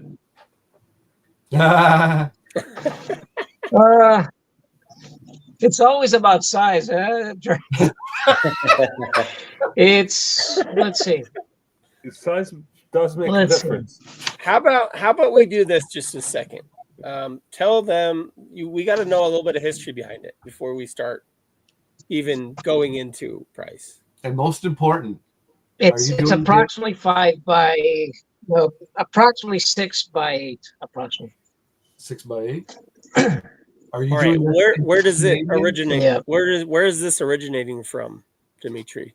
Everybody's got to know. Well, this is the prelim for the Marvel Masterpieces sketch, 95. That's awesome. Very cool. Hey, Justin. Justin's here, everybody. Justin. What's going on, Justin? Hey, Justin. Jeremiah, you better feed me chicken. If there's chicken, I'm coming. Fried though, right? Those are all the pictures you're going to see from me from OAX. I can always be holding chicken in my hand. Did you draw it up? No, but I ate a lot of chicken. Let me see if I can pull something up here real quick. Do you not have chicken in your neck of the woods, Tony? We do, but I love chicken. Chicken is like my favorite meat. Here, should I auction off this? This is but I'm probably going to add more detail on it. This was a prelim for a 3-piece sketch card set thing that I did. I don't know if you guys have seen it, maybe on some of the groups. See, Justin had chicken tonight. And so this was Spidey, Carnage, and that. Yep. That's awesome, Dimitri. Yeah, that is amazing. Dimitri, you have to do it in U.S. dollars, though. Right? You can't do it in Canadian dollars.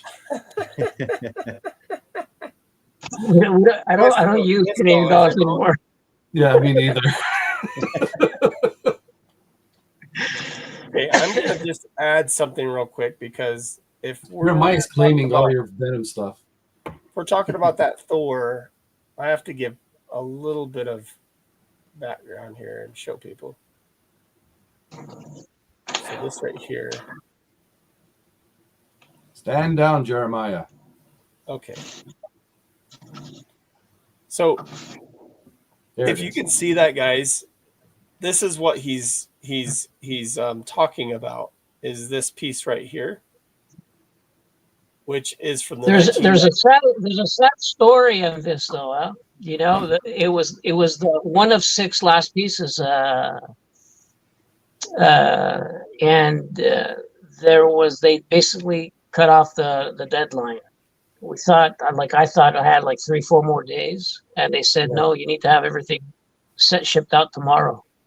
Oh, and I had to do 6 paintings in 2 days, and this was one of them. Unfortunately, you know, even though it's printed small, I never got to work on it, you know, like to tighten it up and do the proper work on it like some of the other pieces. That was one of them. The other one was Invincible Woman, Elektra. They were rushed, really rushed. Mm. So I kind of felt, yeah. Well, no, I mean, there's a big difference, you know, and that's why I felt that I had to actually take the sketch and give him justice in the sketch. So I rendered the sketch way more. I think I spent more time on the sketch than I spent on that painting. Yeah. Well, this is the 1995 artwork that was put into the set of Thor, and what he's talking about, what he's showing, guys. If you want to show it one more time here, Dimitri, is this right here. It is the original prelim. Original prelim, guys, of the Thor. Wow, that's just amazing artwork. And and you just said a little while ago that you put more detail into it because you just kind of wanted more work on this. Yeah, more work on the sketch for sure than the actual the original painting. The original painting was done in a few hours, just really quick. There was no time. That's crazy. Yeah, that's crazy. I just want to. Oh, here I have the original. I have the original Carnage, the first one. Here's the sketch. Oh boy, hold on. Oh, that's beautiful. That's nice. Jeez. Holy cow. Wow. Yeah, that's the original Carnage that was done back then. I mean, this is the prelim. There's no other one. Man. Sometimes I would do I would do a few prelims, maybe to improve the pose. This is the Scarlet Spider. Oh, wow. That was in the set. I don't have many of them, maybe You know, there's I also have the cleaned up Punisher. This is like the one before. This was going to become the painting actually, and so I cleaned up the sketch again. But then I said I needed more space for his hand, so I redid it. Wow. Man, that's so cool. Chat is fighting over these sketches. They are. Here's this, and here's the Beast. This one didn't make it through. I wanted this one to become the one that was going to be picked. Oh, but they picked the one in the lab. Yeah, I mean that's gruesome. I like the Yeah, arm. but they picked the one in the lab, so I'm probably gonna go over this and make it even more detailed because I enjoy the pencil work. Yeah. It seems like they always try to make Beast more human, and you seldomly see Right. Beast Well, that's why they picked the one in the like lab. a monster. Yep. Yeah. Well, you have a couple. Go ahead. Here's a Wolverine that didn't make it. Wow, that's unique. Oh, that's Yeah, cool. that is way unique. 95. I think hopefully one day I'll maybe make a painting of this. But this is a Wolverine that I was, I felt really strong about this one, but it didn't make it. It didn't make the cut. They picked the other one. I like that one though. Yeah, You know, that's really Dimitri, cool. tomorrow's a good day. Yeah, that's crazy. Well, there's two ways you can do this, Dimitri, because I don't want to shortchange your work. So, you can do a claim price, and where first one to claim it gets it, or we do an auction starting off, something like that. And I'm just giving you an idea, $1,000 for claim price, or you start off an auction at 500.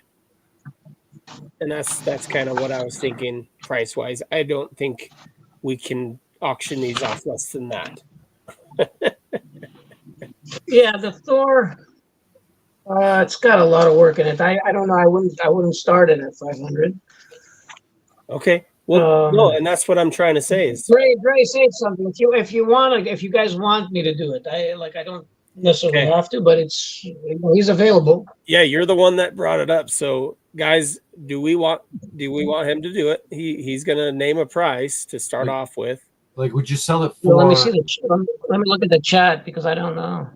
No, you're good. So we got Spidey claimed it a while back. Oh, there's a chat. What it was. Spidey hits. I still need a sketch Spidey card. said, "Looks amazing. What are you doing with the sketch of Thor?" That's what he's asking.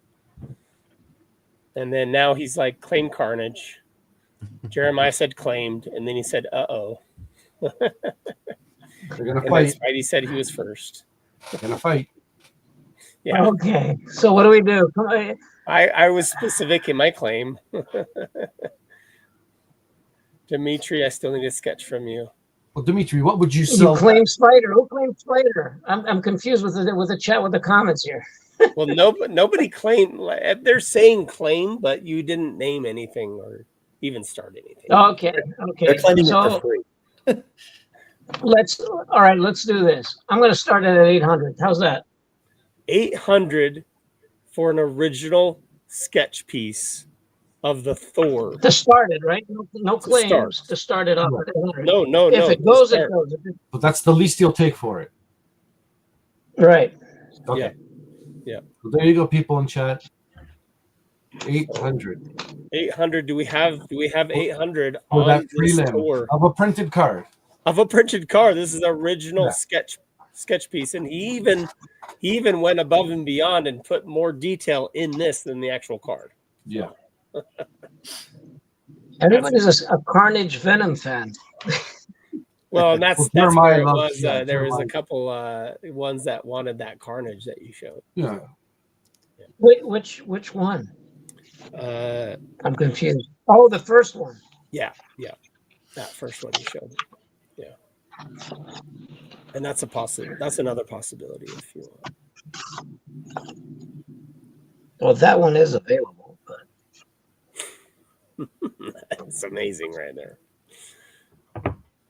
Jeremiah's well, it's gonna my have to first get his Marvel left piece. nut. It's actually my first. It's my first Marvel piece. So I don't know. That's your first Marvel piece. Oh, Actually, Yeah, so this is it. This is so That's it check right this there. out. So this, yeah. so the painting is not the original one. This is my first Marvel artwork ever. Actually, Wow. Oh, there you go. Holy cow! There's the original. Well, that's the card. Yeah. That's the original sketch, Yep. guys. Yeah. Look at that. The original Wow. sketch and the final piece. Hmm. The final image. Yeah. should we do this instead of the Thor? Again, Quote right two. now the Thor's out there. If someone wants something, they're gonna have to say 800 or higher.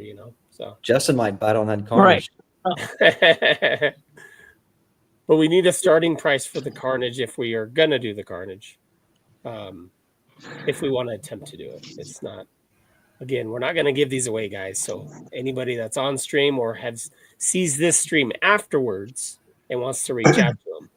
And if we, Dimitri, if we had advertised and gotten the word out that original and I spurred this on Dimitri just to let everybody know. Yeah, hours before. Okay, I'm like, so hey, how do you about want we to do? join So why Dimitri? don't we? So how about we just basically announce it and do it differently instead of doing it like Cool. this? Let's do it that All way. right. Yeah. Auctions on. Okay. Auctions on. You had your chance. You had your chance. Yeah. No, they are available. Like, I mean, they are, but I'm not gonna Okay. let them go. Just. Nope. No, you shouldn't. 100%. You shouldn't. So he started them here, guys. And I think you should go all the way until probably tomorrow evening or maybe a whole week out of it, whatever you want to do. So Hey, Dark Side. Yeah. So anyways, so maybe so you want to do something like you want to advertise it or do it? Yeah. I don't know how you work this. That's what I'm going to So do. I will do that. If there's no takers on here, I'm going to advertise it on my IG. We'll spread it out. Yeah, I can send you scans. Even this one that was like the original, like my choice, and it wasn't the one that was picked for the Venom in the '95 Marvel masterpieces. Yeah, Nathan makes a good point. Makes more sense for the artist level to have a specific event for this. So yeah, you definitely build on that. All right. Yep. More fanfare. Find a good Thor fan, definitely. Exactly. Yep. Exactly. Yeah, it's not. I had put it up. I mean, I put the Thor up, and I get questions. Can you make me a Venom commission? Not until I sell this. Leave me alone. With the purchase of a Thor. Yeah, exactly. You get a free Carnage, right? No. You can commission a Carnage. Oh, check this out. Look, this one is a beat up one. It's a thing, and I spilled terracotta ink on it while I was painting. There's spatter on it. I had it next to me while I was painting it. He's too cute though, right? Hey, such an awesome piece. We actually there's a collector, Brittany, and she loves the thing now. And we call him Popcorn Man because we had Ben Brody on and his boys, and we were opening cards, and one of his boys said, "Hey, Dad, it looks like Popcorn Man," and it was a card of Thing. So Popcorn Man, there you go. He will always be known as Popcorn Man on the Marvel Bros and Friends channel. That's it. So yeah. See, look at that. Someone's already said. And the other 95 one that I have, at least here in front of me, is the Captain America one. Oh yeah. Oh, wow. Where's light. First Avenger when you need him? Yeah, I know. He's in bed because he has to wake up at 4 a.m. So. Okay. He'd love that. Yeah. Holy cow. Wow. Yeah, we'll DM me after tomorrow sometime, Dimitri, and we'll figure something out to push it out for like a week or something. I think that's better. So, all right. I think more eyes on it, and then I could post in all the groups and everything like that, and then we can have an announcement. Man, we can have an announcement. Well, at least you got me on the live. I promised you to be on the live, and That's right. Managed. Hey, we appreciate you being on. It's my fault. No, it's my fault. I mean, I've been kind of busy, but I don't know if we're going to do something tomorrow. Yeah, let's do something tomorrow or Monday or Sunday. You said. Yeah. DM me if it works. So, yeah. I want to point out something that Justin said. We're all wearing black shirts, and I didn't even realize that. We're back, or I'm back. We are all wearing black shirts. It wasn't planned. It wasn't planned. No, not at all. Well, Michael, do you have any other topic or anything you want to talk about, or we want to wrap it up for tonight? I mean, we can wrap it up, but I just wish Dimitri and Dre were going to be at OAX. That'd be cool. I know. Yeah. I know. Next year. Dre, are you going or not? No. I'm not going. You weren't invited? No, I wasn't asked to be on the roster or like to present or whatever it's called, but I'm not about to drop that kind of coin to try go down there for a week. And I did the math. It doesn't make sense. Okay.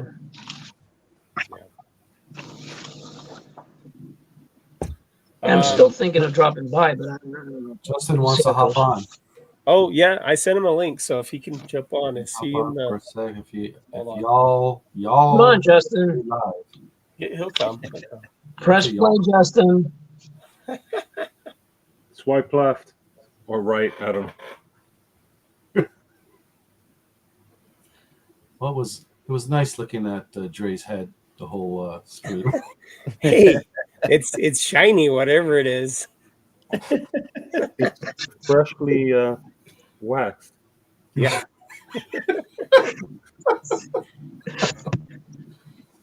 I got a palm shaver, or was that what they're called? Those little shavers you hold. Yeah, I've seen those. Yeah, they're great. Yeah? Yeah, I'm totally enamored with it. Are you going to do that now for forever now, going forward? That's it? You're not going up back? Yeah, that's it. Well, that's cool. It suits you.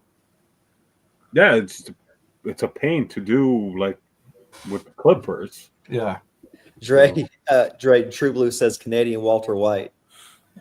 Yeah. I can see that. The younger version. That's the Breaking Bad, right? Yeah, the Breaking Bad guy. Yep. I do want to say this, Dre. I don't know what it is, and maybe I'm just saying this, but have you lost weight? Because like you look like skinny, but it's good. I did lose a little bit of weight. Yeah, you look good. Also shaved. Was it hair? The Canadian dollar will do it to you. Yeah. Oh God, it's terrible right now. That's why we ask for money in US. I always have to specify, like they're like, oh, you're in Canada? Like in US funds, PayPal. That's the same thing with our cards. That's what what we get all our cards printed in the States. We got to pay American money, so these are being sold in American funds. So, inside information, guys. So what happened with somebody on one of the groups was mentioning that, or I don't know if we're supposed to talk about this stuff, but Topps stopped APs because of somebody drawing something obscene or something like that. On a Star Wars set, I think. That's speculation. What's up, Justin? Right. Hey, guys. Hey, Justin. Justin, do you wanted 3 commissions? You said 3 commissions. Yeah. Give me all of them. 3 grades. Can y'all hear me? Okay. Yep. You sound fine. Okay, because I don't have my mic set up. So I thought you were in Nashville, Justin. Did you have that chicken flown in? I really did. I thought you were in Nashville visiting when you said that. I really did. It's a style of chicken the way they make it. A lot of times it's a sandwich, but here they do it like just on top of like a Texas toast. Oh, it's cool. Spicy. It's got a lot of flavor. It's really good. Nice. Yeah. You really are a connoisseur. My wife just went to sleep, so that's why I'm free.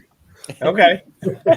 So you're sneaking around behind her back. Nice. No. I took care of her, and she's happy, so now I can be here. You tranquilized her? She's out for morning.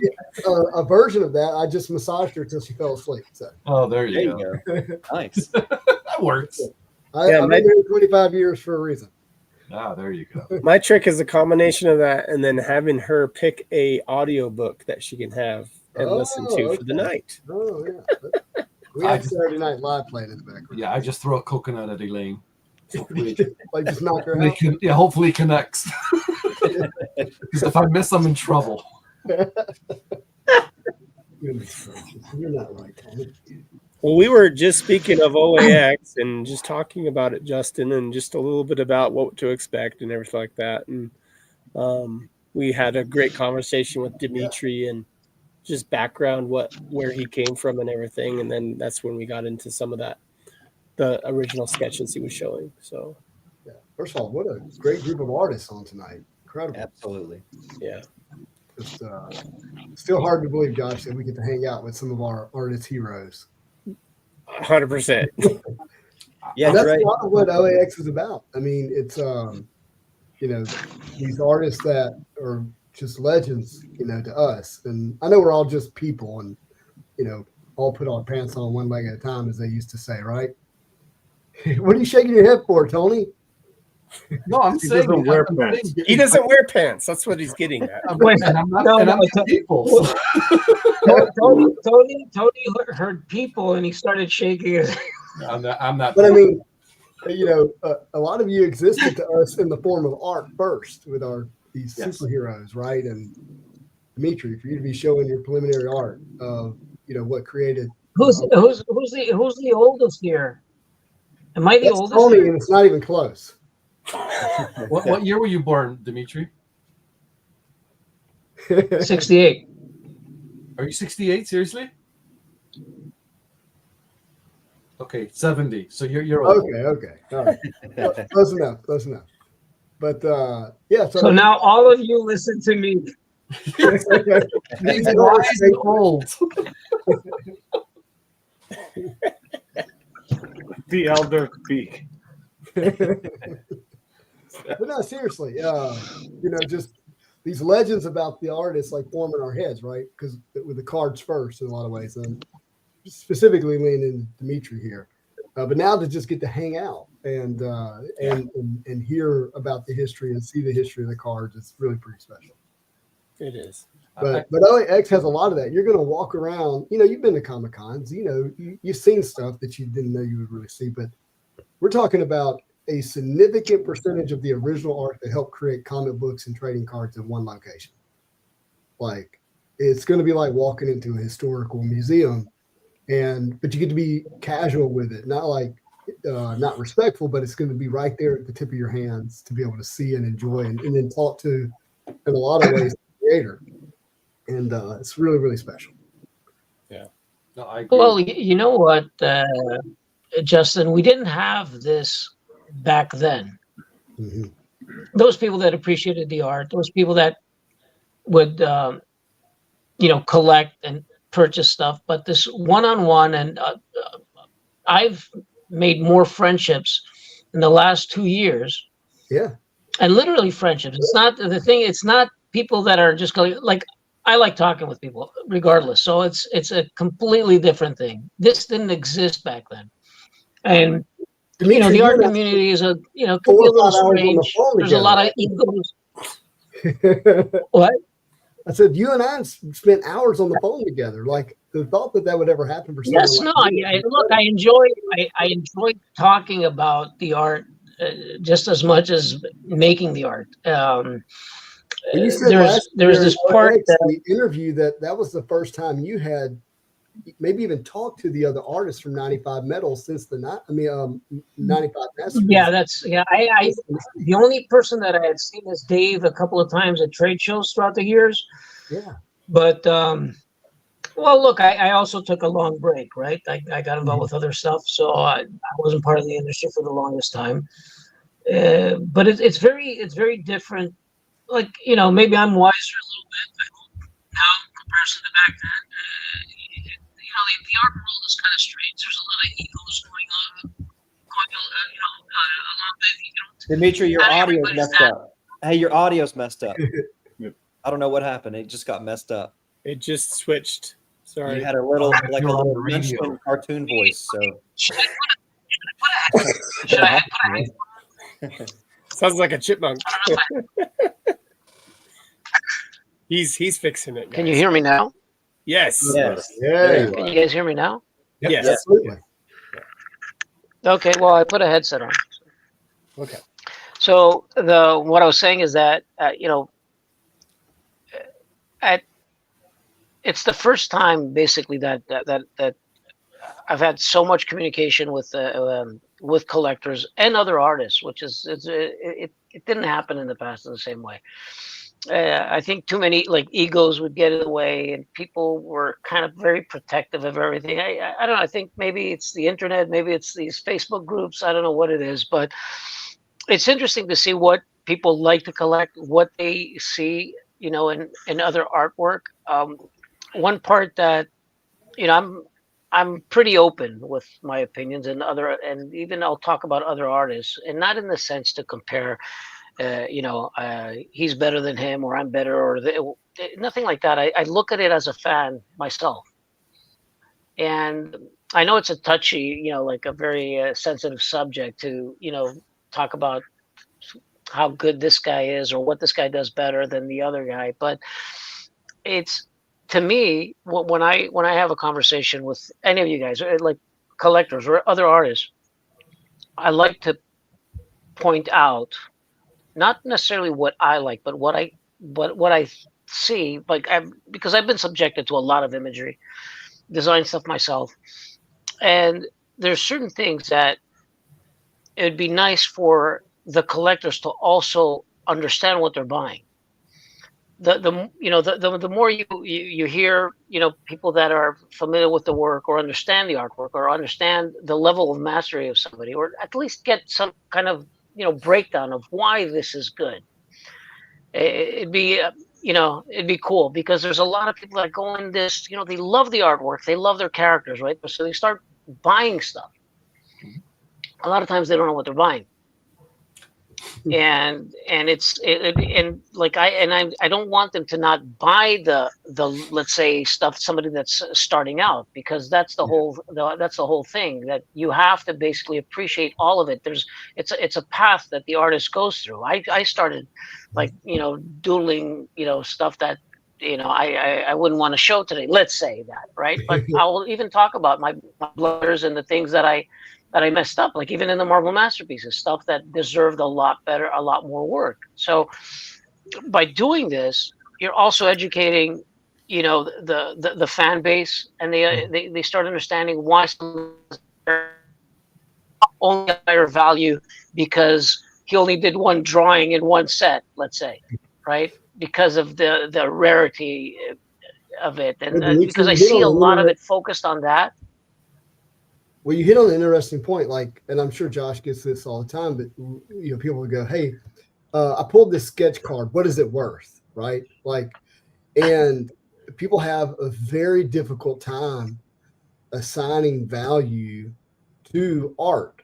You know, it's not an easy thing for people to understand how to look at it and then determine, like, okay, what is it worth? And then maybe what would I pay for it? And I'm not even going to say that I'm there. Like I'm, you know, just look,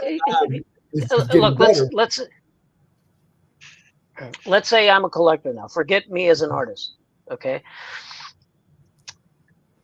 Knowing, let's say, what I know, not about sketch cards, because I'm not very familiar with sketch cards. I'm familiar with what I'm selling sketch cards for, right? And right. You know, yes, everybody wants to get, like, let's say, top dollar for their work. In order for me to determine what I'm worth. I had to look at what others, let's say, in a similar in the same playing field. Let's call it in my level. Can you guys hear me? Because I saw some disconnect right now. You froze just for a second. You're a little frozen. But we can All hear right. you. Okay. So you like every artist want to get paid what they're worth. When like knowing what people are getting paid from the companies to do a sketch card, like $5 or $10, you know, with the hopes of getting the visibility and recognition, and it's hurtful to me, like to basically get paid that amount of money. It's because you can go out at a trade show and do doodles for 30-40 bucks, and you can crank out, let's say, a few, you know, whatever, at a trade show and make way more than that. And it's just a visibility that everybody's chasing. I remember somebody somebody put a post in one of the groups, right? And it's like they said, like, a lot of this stuff is garbage or what. Yeah, you keep cutting out, Dimitris. Lost you, buddy. You guys are there? Yep. We're good. Okay, so take the art for what it's worth. It all has a value. But then you see, like, a lot of people, like collectors, you guys are looking at the value of it. Okay, it's rare, so this must be more. Let's say it's from Simone, that card, or whoever it is. It's irrelevant. It has a certain value. But if we look at it as art, I separate those two things. I separate the price with the artistry.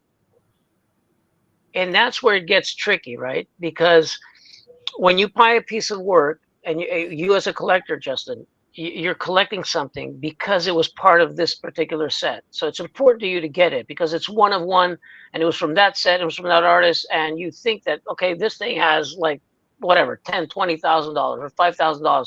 It's very valuable because it was from that set. So now let's look at the artwork. Let's say it wasn't from that set. Let's say it was just a piece of work that really talked to you, that really you said, like, so this is the part that I put above everything else, me. Okay, so if like I saw something from Ray Lago, he posted some stuff and I purchased it. I just got, like, I hadn't purchased some original work for a long time, and Ray gave me this phenomenal. Wait, I didn't know Ray sells anything. He has for a long time. Ray has not. I'll show you what I got, and I like, I consider Ray one of the top guys in the industry. He's fantastic. Ray talks about how he sold stuff in the '90s and now how he regrets it. So he really struggles to sell anything. He doesn't want to let it go. You know. Well, it's not easy, even for me. Like, look, I've kept some pieces. Mm-hmm. I should have kept more, to be honest with you. But at one point, I needed the money, so I sold them. Now, again, okay, they're just pieces of artwork. I should have kept them. I'm not even saying it for a sentimental value. Just I should have kept them just for the fact that they're just a landmark of me throughout my path. It can go to my children. It can go to something like that. It's at the end, it's really an object. The important part of it was that I was part of that. I was part of creating that thing. So if it's in somebody else's collection and I know they enjoy it, I'm sure that they're going to enjoy it way more than I will, because they'll look at it more than I will. Right.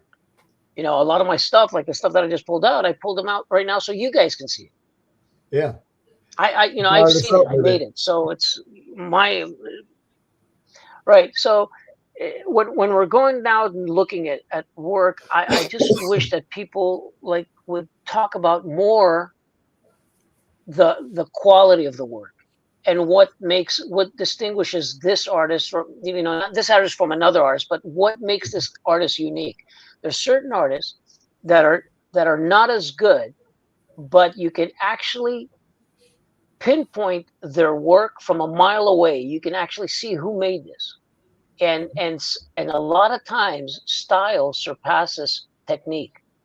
You can sit there and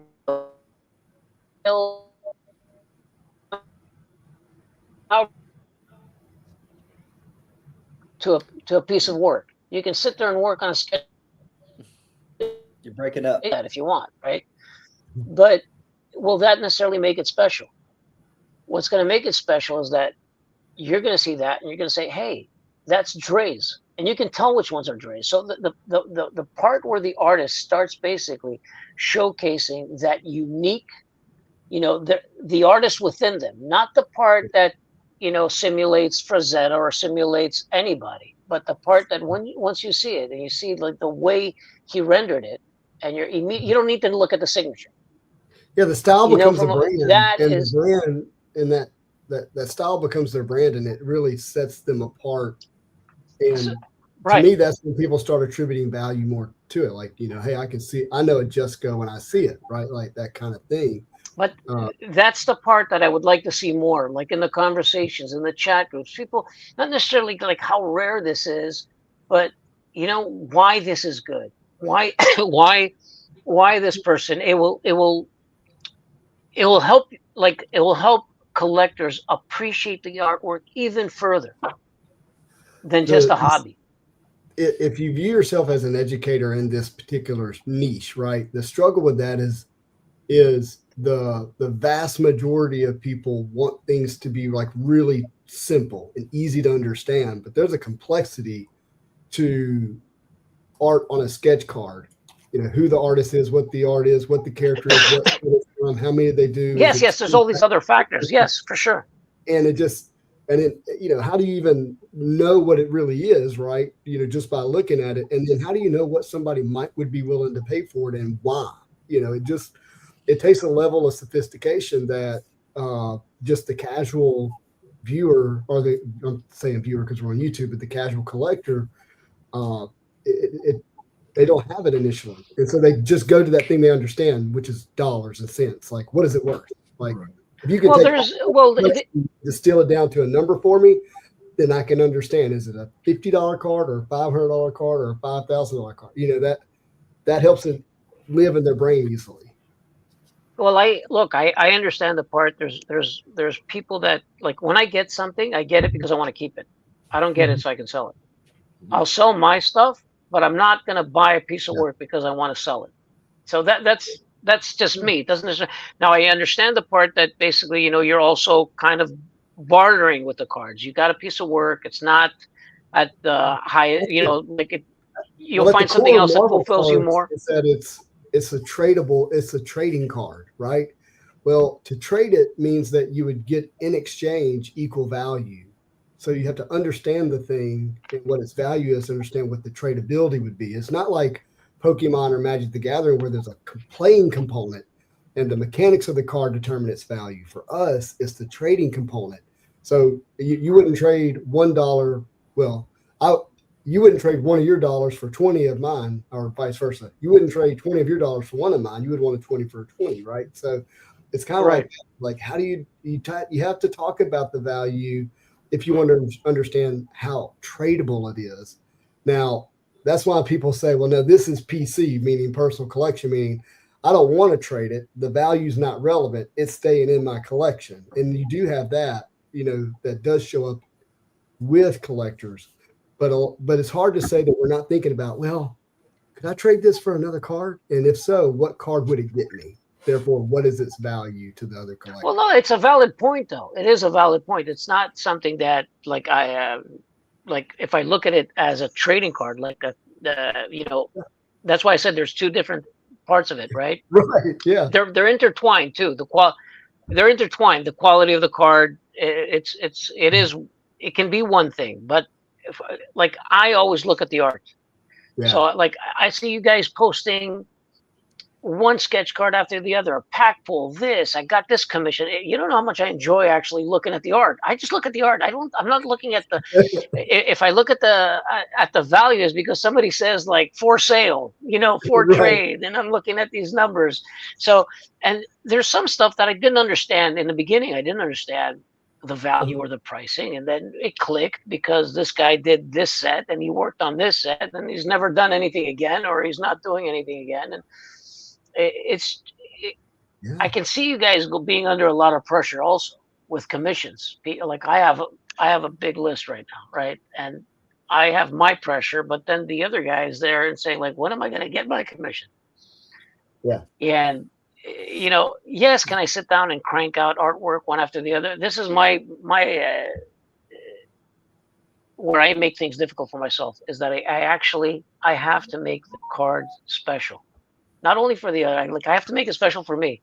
If I have a hard time letting go of the card, I know that it's ready to go. Yeah, I love that. Yeah, that's really awesome. Because I put everything that I possibly needed. I gave it my value. So I don't, I'm not crazy about like when they're cranking out the cards like machines. Like, so they do, you guys that have done sketch cards, like Tony and Dre doing the cards and the sets. I like, to me, is very stressful, because I would want the cards to be each one special. Okay. And it's not easy at that, in those numbers. Yep. It's true. Josh, we can't hear you. Right. What do you think, Tony? I was muted. Sorry. No, I agree with you. Like the numbers, I'm not doing large numbers anymore. I refuse to. It's not feasible for me to sit and do 100 cards. Yeah. That's going to take me 2 months to do, because I want all of them to be perfect in the way I do them. Yeah, I've cut down just on the whole thing.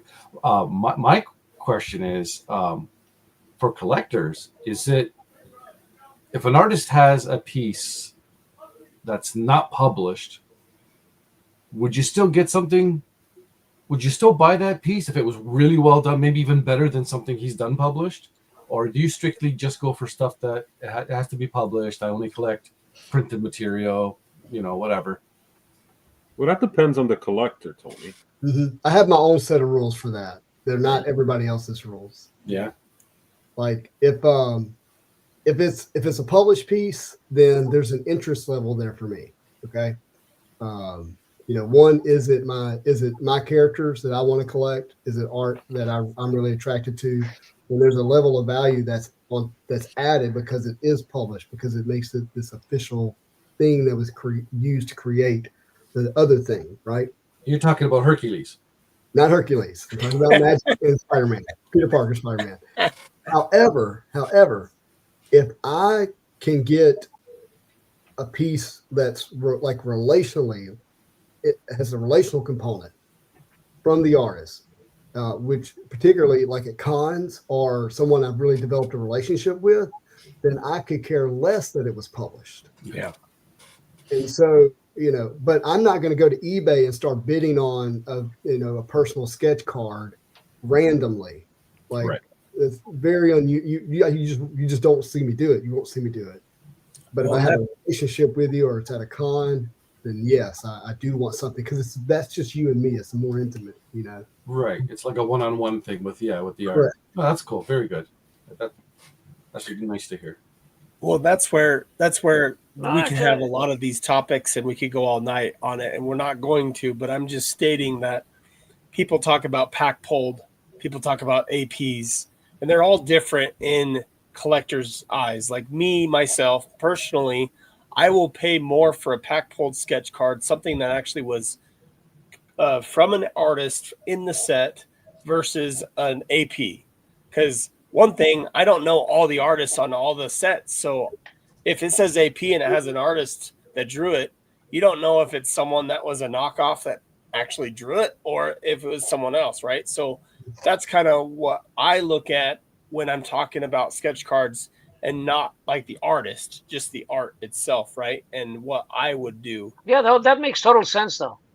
That makes total sense. Like the collector part, the collectability of a piece. I mean, so I used to have a similar view. The idea was like it was a pecking order. It was pack inserted, then AP, then aftermarket, and then a personal sketch card. Like there was this ranking, but I've actually changed, as I've grown in my sketch card collecting and really kind of narrowed how I collect. The reality is I actually see APs as more rare. And if they're a true AP, meaning it's an AP stock from an artist that was on that set, that Upper Deck gave the AP card, that went through the proper process of that sketch being delivered, to the collector, meaning it's just as official as a pack inserted. I think, just for me personally, being a part of that process of what it means to get the sketch. And I actually think long term, when people look back during this time, especially the Upper Deck era, people will realize, oh wait, APs is kind of like a variant or a parallel to sketches, and they're more rare. And Tony, I'd love to hear you and Dre speak to it, but what would you say the ratio of AP is to regular blanks that go into packs? It's 1 AP for every 10. So 1 in 10. So to me, like, I think over time that the market, if you want to talk about value, may realize, like, hey, if you can understand the complexity behind AP sketches, knowing who was on the checklist, if they did it, and that it's more rare, it's almost like a parallel with the stamp, that might over time actually exceed the pack insert sketches in value. Yeah. I mean, one of the challenges. Go ahead, Tony. I was going to say it just changed over time, because when Rittenhouse first started doing APs, it was 1 for every 25. So you kind of had to take on those big numbers just to make it worth your while. But then they started being a little more lax with what they were doing, and same with Upper Deck. Right, and not every set's going to be the same necessarily. No. Like, No. It can vary from set to set. Tony, did you? Who said that? What? Did you feel like any time that there was like you guys got burnt out from just doing all those sketch cards? Those big numbers. Was getting burnt out of doing the same characters, because almost every set, regardless of what the title was, it could have been a Marvel Universe, it could have been Avengers, it could have been X-Men, but they all ended up being a Marvel Universe set, because they would allow every character to be on it. So if it was an X-Men set, you'd almost think, oh, this is going to be X-Men, centered. It wasn't. There was like other characters they were allowing you to draw, and people would just veer off and just, I see tons of Spider-Man, which is nothing wrong with that. But I was more of like, if it's a specific theme, I would stick with that. But yeah, you did get burned out, like, because you can only drop so many poses for these characters before you start repeating yourself, and it's like, oh my god, I drew this. And one funny thing that happened at a con one year. Now you're gonna bring me up bad memories now. So one year at Fan Expo, I had this girl came up to my table and she said, "Oh, are you doing sketches?" And I said, "Yeah." And she goes, "Well, can I get like a quick head sketch?" And I was like, "Yeah, why not?" I go, "Who do you want?" She goes, "Rogue." Okay. Did a side profile of it, and I go, "Here you go." She's like, "Thank you."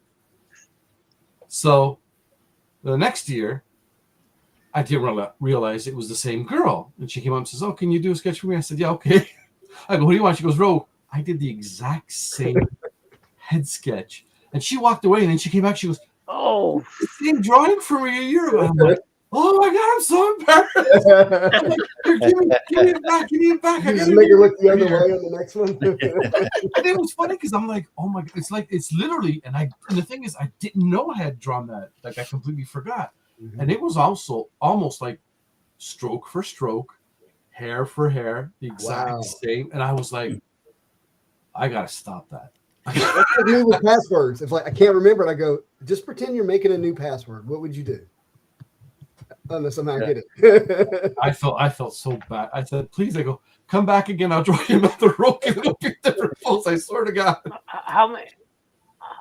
Wow, it's happened to me, not to the same person, but I did as many times as I've drawn Venom. It's happened that I drew it was strange, but I saw it after the fact. I go like, oh crap, this is the exact same, because I always try to change something, like how the grin is, the shape of the teeth that I put. I try to play around with it because but one time was just almost even the number of teeth on him were the same, so it's like like, oh man, I just did the same thing. But how many cards have you guys done like on one set? What's the most you've done? My first set was Was it 260 cards for Complete Lord. Avengers, and then I did 250 for DC Legacy, then 203 for the Lord of the Rings Masterpieces too. And then I thought, I'm doing way too many cards. Tony, were you not in one of the 07 or 08 masterpieces? I was in all three of them. I know, but wouldn't that be your first set? For upper Deck, yes. My very first set was for Rittenhouse Archives. Okay. I misheard you. Yeah, it was when was that, guys? Because I wasn't around. When was that? 2006. Oh, Josh, go ahead. Oh, so I'm sorry. No, you're good. Go ahead. Now everybody's quiet. 2006. Well, was it the archive set?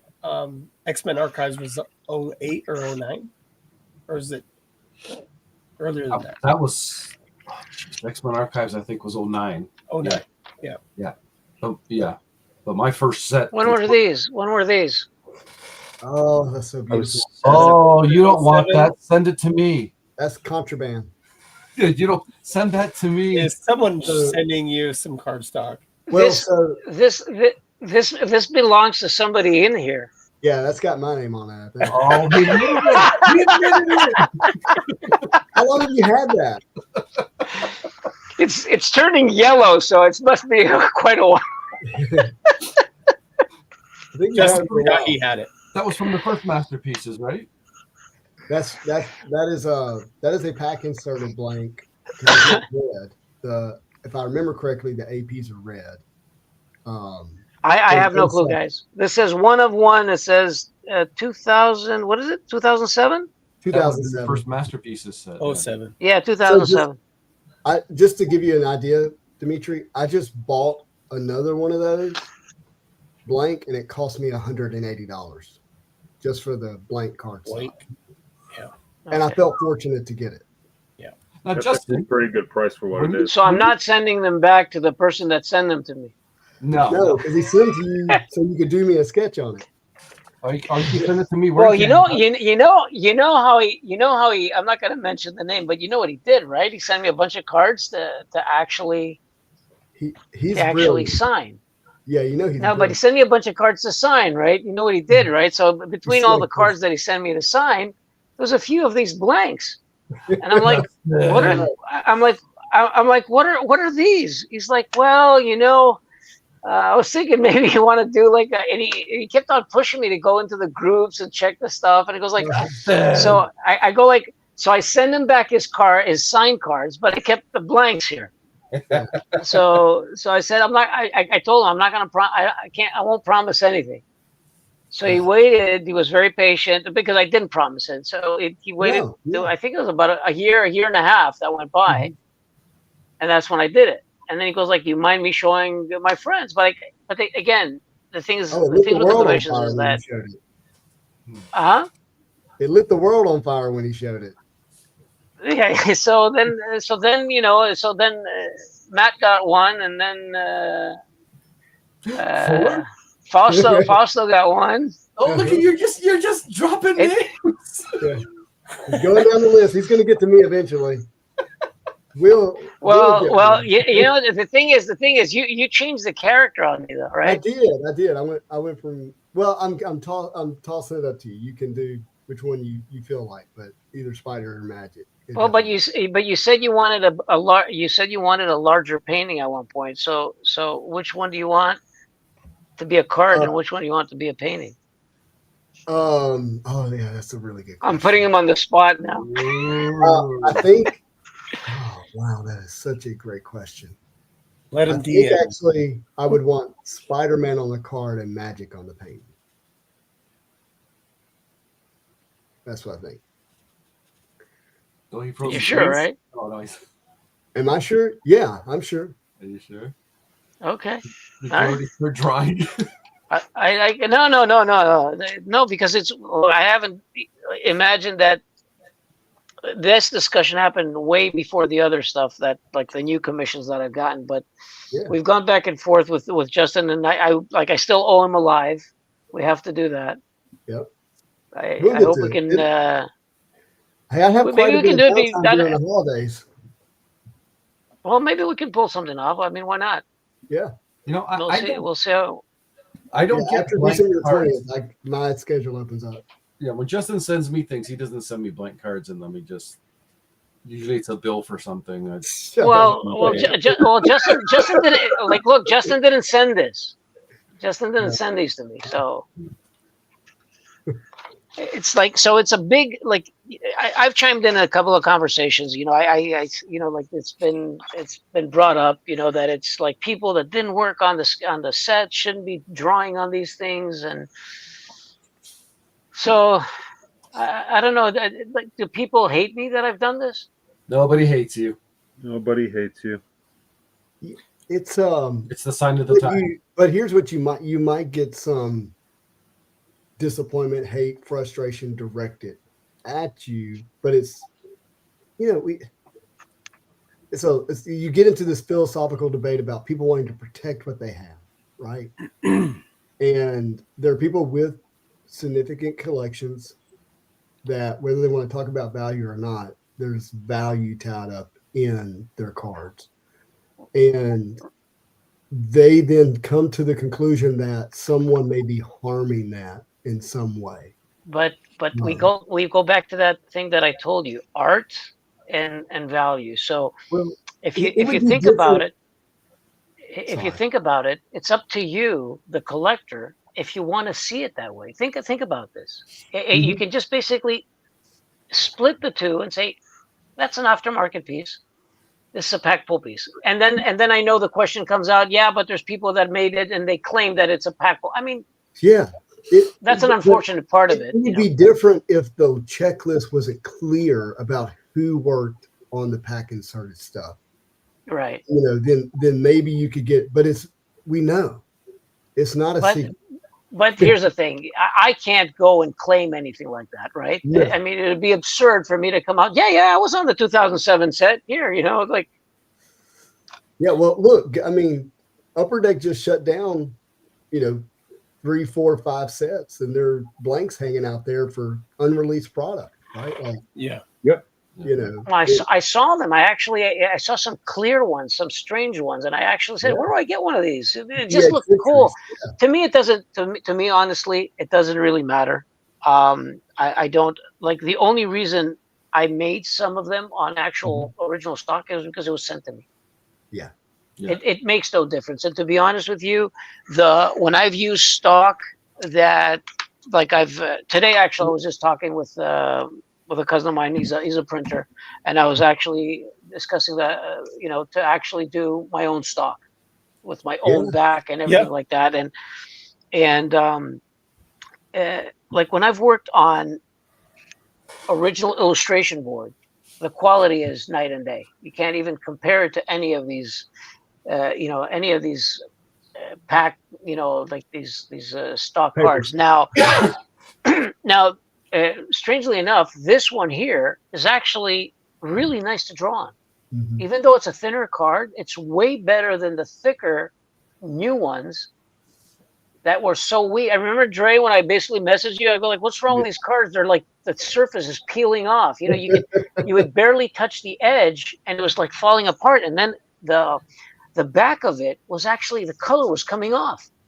If you slid it on your surface, on your desk or wherever. Yeah. And I'm like, I think, I don't know if I mentioned Dre or I called Jose. I go Jose, are there counterfeits of these out there? Because this thing is falling apart. No, that's the real thing. So, to me, it doesn't really make a difference. If somebody's actually asking for a piece of artwork, actually the illustration board is way higher end. Yeah. We know 100% that it's acid free. We know that it's going to last longer. Yeah. There's also a bad part about the artwork that's done in a lot of the sketch cards, and it's not talked about. But the sketch cards, a lot of us, and myself included, recently have used, Copic markers, right? They fade. Yeah, over time. Yeah. And well, some of the colors fade really fast. Oh goodness. When I say really fast, we're talking about within weeks. Oh wow. So, if people want to enjoy their stuff, and so there's these things that can be talked about also. If you want to look at it as art, we should think about this. Now, of course, if you protect it and UV, you put it in acid-free sleeves, and you protect it, and you don't expose it and leave it on your desk, or the sun's hitting it all day long, or even lamps. Yes, it's going to last longer. But there are things like this, and acid-free. A lot of these sketch cards, like from the packs, we don't know what's on them. So, like from the companies. So, maybe you're going to enjoy it in your lifetime, but maybe it's not going to last as long as you might think. So, I know it's a bummer to be saying these things, but it is something that Well, I'll bring up something that just briefly that Matt Fuller, great friend of mine, great friend of Spidey's, great, awesome collector in the community. He has sketch cards all over the place. Like, he has got APs, he's got non-APs, he's got this. What he states all the time and what he supports is, as long as you're communicating to the person to know exactly what it is, this is an aftermarket AP that was done with this artist, but the artist wasn't on the set. Like, the whole communication is key, because it's all about transparency and honesty when it comes to that. And that's what a lot of people want. Some don't like the aftermarket stuff. Some do like the aftermarket stuff. I sent you Flair Ultra Wolverine blank. I want a Wolverine Venomized on that blank. Oh, that's going to be cool. Is Dimitri Patelis on Flair Ultra Wolverine? No. But he will be. For me. Oh, I'll be on that card. Yeah. Tony Perna. Well, look. The thing is that at least from what I've seen throughout the groups, it's just a few rotten apples that pop up here and there that cause this thing. And I think that the collectors and the community should kind of take it, all right, it's part of it. Yes, protect each other, talk about it and stuff like that. But I don't think there should be so much noise, because as I've mentioned, even in some of the chats, that people get ousted immediately. I mean, it doesn't really, yes, some people get taken for it. It happens. I get it. It happens on any kind of, market. I collect BMX bikes. I collect BMX parts, and you get, from the '80s, and you'll see people trying to sell something that was made I don't know where, and they actually original pegs. Yeah, you know what they do? They actually take the pictures off eBay from somebody else, and then they put them on the marketplace. Yeah, that happens. And this is constant every day, and we're talking about like parts worth thousands of dollars, and people getting conned left and right. And then they have fake accounts for people to chime in and says like, yeah, he's solid. Yeah, trust him. You can do friends and family and stuff like that, and it's it's unfortunate, but.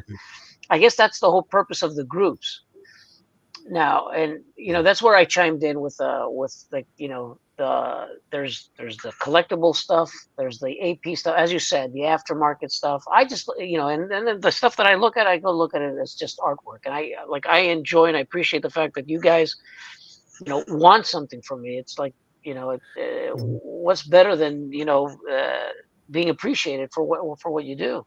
Exactly. Now, if you ask me to put it on a Coke can, I'm not going to do it. you have.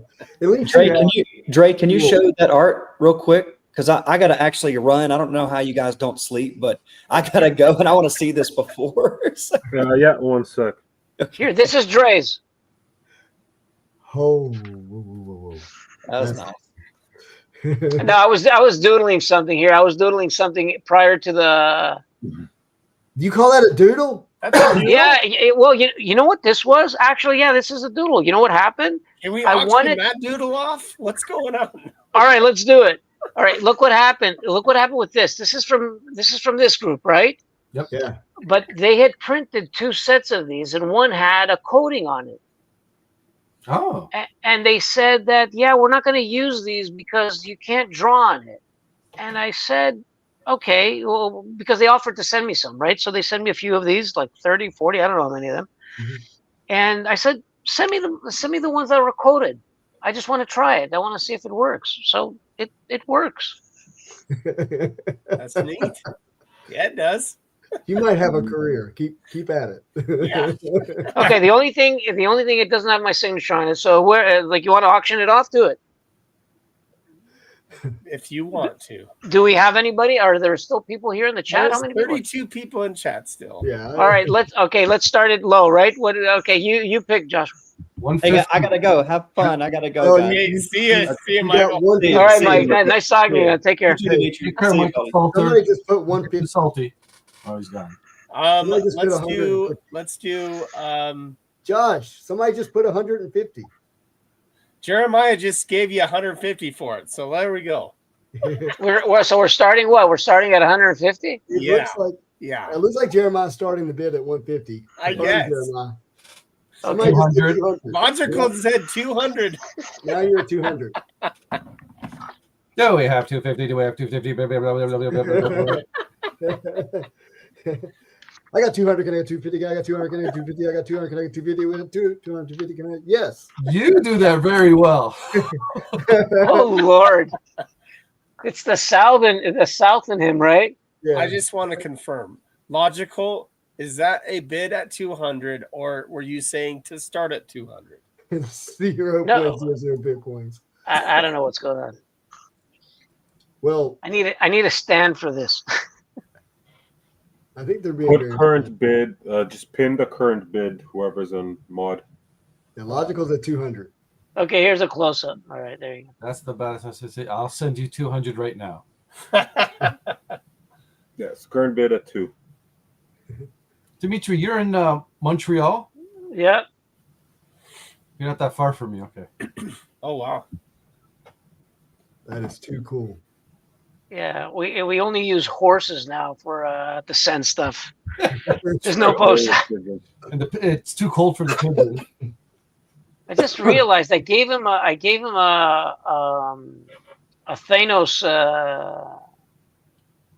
jaw, right? Yeah. The lines. Yeah. That looks sick, yeah. I already got 225. Can I get 250? Got 225. Can I get 250 or 225? Got Jeremiah at 225. He said 225 Jeremiah is that right there. And send it with Tony. Oh yeah. to OAX. To That's OAX. smart. Where you at, Tony? Where you at? I'm in Fort Erie, Ontario. Okay. So I'm right across Buffalo. We got 250 now. Cheaper and faster to ship it to Jeremiah. Logical's at 250. Yeah, it would be. I mean, I get it before OAX. He said, I can't go any higher. I think he's baiting you, Jeremiah. I think he can. I'm kidding. Oh, 255. Oh, 255. Look at that. There we go. I got 255. Can I get 260? I got 255. Can I get 260? Is that what you do when you're basically with the real estate, Justin? No, I literally. So I am the. No, here's the truth. I'm the chairman of the board for Habitat for Humanity, and last night we did our Home for the Holidays event, and we held an auction. And so I'm just repeating what I heard last night. Oh, okay. You're doing very well. We raised $70,000. We literally raised enough money to build another house for someone. Oh, nice. That's amazing, man. I'm Wow. super thrilled. That's awesome, dude. That's awesome. So if y'all don't know what Habitat does, so we'll build $170,000 house, and 260. we'll build it for $80,000 through donations and people being charitable and giving their time and labor, and then we'll select, a family that qualifies, and they'll get the home for say $80,000 at 0% interest. So their payment will be $450. Wow. But to qualify, they have to be able to afford it. So they do have to meet credit and income, but they can't make too much. So let's say the qualifying max income is $38,000 a year. So that, someone who really needs it. Right. But they also have to be in an unsafe situation. So an unsafe house, unsafe neighborhood, that we're rescuing them out of in a sense. And they have to help us build the house. So there's a real sense of pride of ownership. And so, but if they meet those 3 qualifications, then they can be a selected applicant and they'll get the home and they own it. Like they really own it. Oh, that's awesome. That's amazing. Yeah. And so many people need it too, because a lot of people can't afford those. So we built 2 houses this year, and we're looking to build more next year. So it's really pretty special. 261.13. Are we doing that? You got to do $5. It's got to be $5 increments. $5 increments. To help Jeremiah. Let's see Dre's. Where's Dre? Show us your card, man. Yeah, hold on. Mine's not done. Oh, my God. That's insane. That is nuts. That is nuts. I thought it was going to be Venom. No, I said it's going to go Carnage. Yeah. Carnage Eyes Smurf. Yeah. It's a U.S. flag right there. We are red, white, and blue. We are Smurfage. That is awesome. Is that a commission or is it just you basically? No, it's me doodling on the stream. Okay, you guys doodles is too much. Y'all got it. Yeah, those doodles are like amazing. I've got to remind y'all what a doodle is. Hold on. I don't have a pen.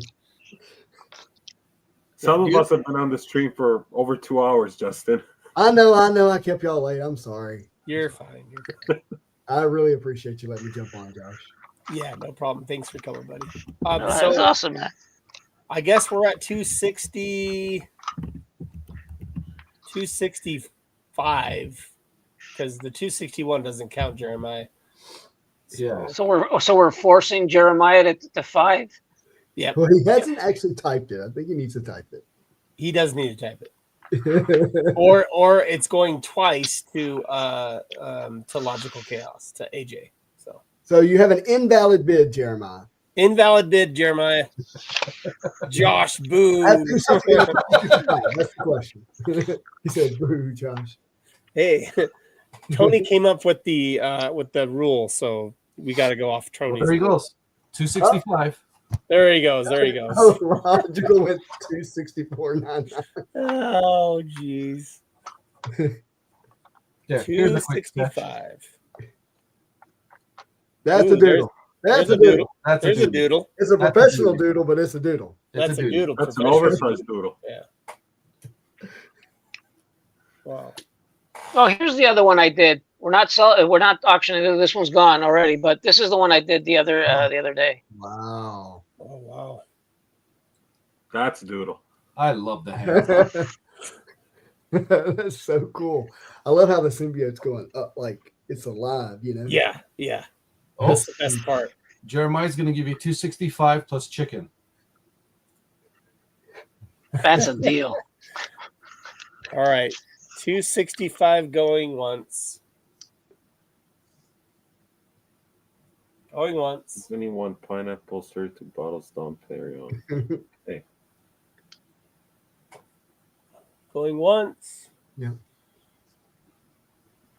Oh, it's like Michael's back, but it's because you did the combined chat. Yeah. There's a 265 there, right, Jeremiah? Yep, 265 Yeah, US. twice.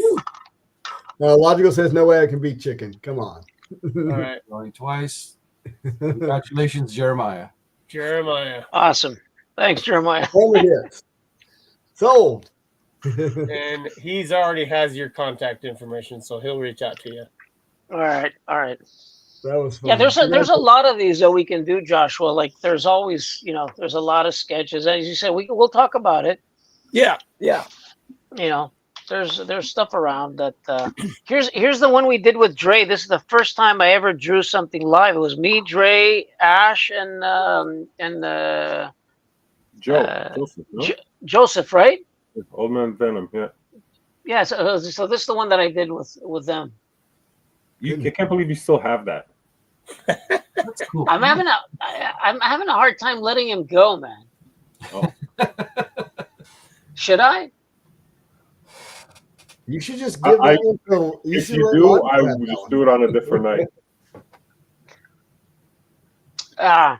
We'll do that. Yeah. Well, so- on that other live, I made these available. They're going to be going out to their respective. That one. That's special. Mm-hmm. Oh gosh, Oh, that's beautiful. And this one here. I don't even collect Carnage, but now I want to. I know, right? Look at that. This is where the art makes you want to collect. So here's a good example. Going back to what you said, Dimitri, is those are not published works, but they're a one of one by you.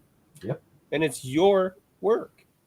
So I would state that once you have an OG factor that when it's done by you and it looks like that, you can demand your premium. Yep. So that's just how it is. Yeah. And you have to earn that. You have to earn it. And a lot of artists, look. And you've earned it. I jumped in the sketch card scene just, what is it? A couple of years, maybe? Something like that, right? Now, I chimed into something that there was a card from NAR, right? There was a big discussion about a NAR piece on eBay. Yeah, sure. Yep. Okay. So, people are saying like, well, is it worth that much? Like it should sell for more. People are saying like it should sell for $9,000. No, it's, I had brought up the price to a couple of people on a private conversation. I go like, to me, it's a $3,000 piece. Factoring, taking under consideration that it's aftermarket. And that's where I valued it. And that's where it sold. It sold for $3,050. Now, so let's say I started, like I got involved in the industry, right? And like let's say this scene, this very, I'm not going to say it's like a closed community, but it is a specialty group. It's not, like majority of the world has any clue. As you said, Tony mentioned, they come by to the convention and you think like, oh, I'll give you $5 for this. All right. And I've seen people actually sell beautiful sketches, not sketch cards, but just sketches for like $10, $15, professionally made. Right. And so I come into this market and I'm trying to think as an illustrator now. I'm not thinking as a sketch card artist. I don't know the scene. I don't know the prices, but I know what it takes to make an illustration. And I'm not saying on a sketch card, but just irrelevant if it's a sketch card or if it's a big poster or whatever, or if it's a computer, let's say a digital illustration. But there's a value in that. And that's where I chimed in when they were talking about the price. The price of that NAR piece is worth exactly what somebody's willing to pay for it. Yep. Mm-hmm. If somebody wanted to basically throw $50,000 in that thing, for that particular buyer, that's what it's worth. It's irrelevant what the rest of us think. It's really what some person is willing to pay for it. And then the next value of that thing is going to be whoever's willing to buy it, and it can be for way lesser. I've seen my pieces sell for like I sold them for a specific price in the 90s, let's say, and then I saw them selling for less than half 15 years later. And then I also saw them or heard or was told selling them 4 or 5 times of what I sold them another 10 years later. So the value, again, it fluctuates. What somebody's willing to spend. Mm-hmm. The collectability and stuff like that, but I'll look at the artwork. So when I look at the NAR piece, that's where I chimed in. I said, you know what? If some company, let's say if it was Warner Brothers or Walt Disney or Marvel, requested from NAR to make an illustration because they wanted to make this a poster for a game, or it's going to be a puzzle or something like that, the artist would get $4,000, $5,000, $7,000, $10,000 just for the rights to print it, not the actual artwork. In a commercial, sense. Yeah. So why were people so butthurt and freaked out when certain numbers were flying out there? It's a shame that they're looking at it, they're limiting it to what they think. Oh, it's a sketch card, right? So why should it go for that high? And then the other guy goes like, yeah, but it's an art piece, it should go for even more. The amount of work involved in that work is just on its own is extraordinary. Can I tinker with a piece like that? Yeah, I can sit there and doodle all day long. Yes, it's not impossible, but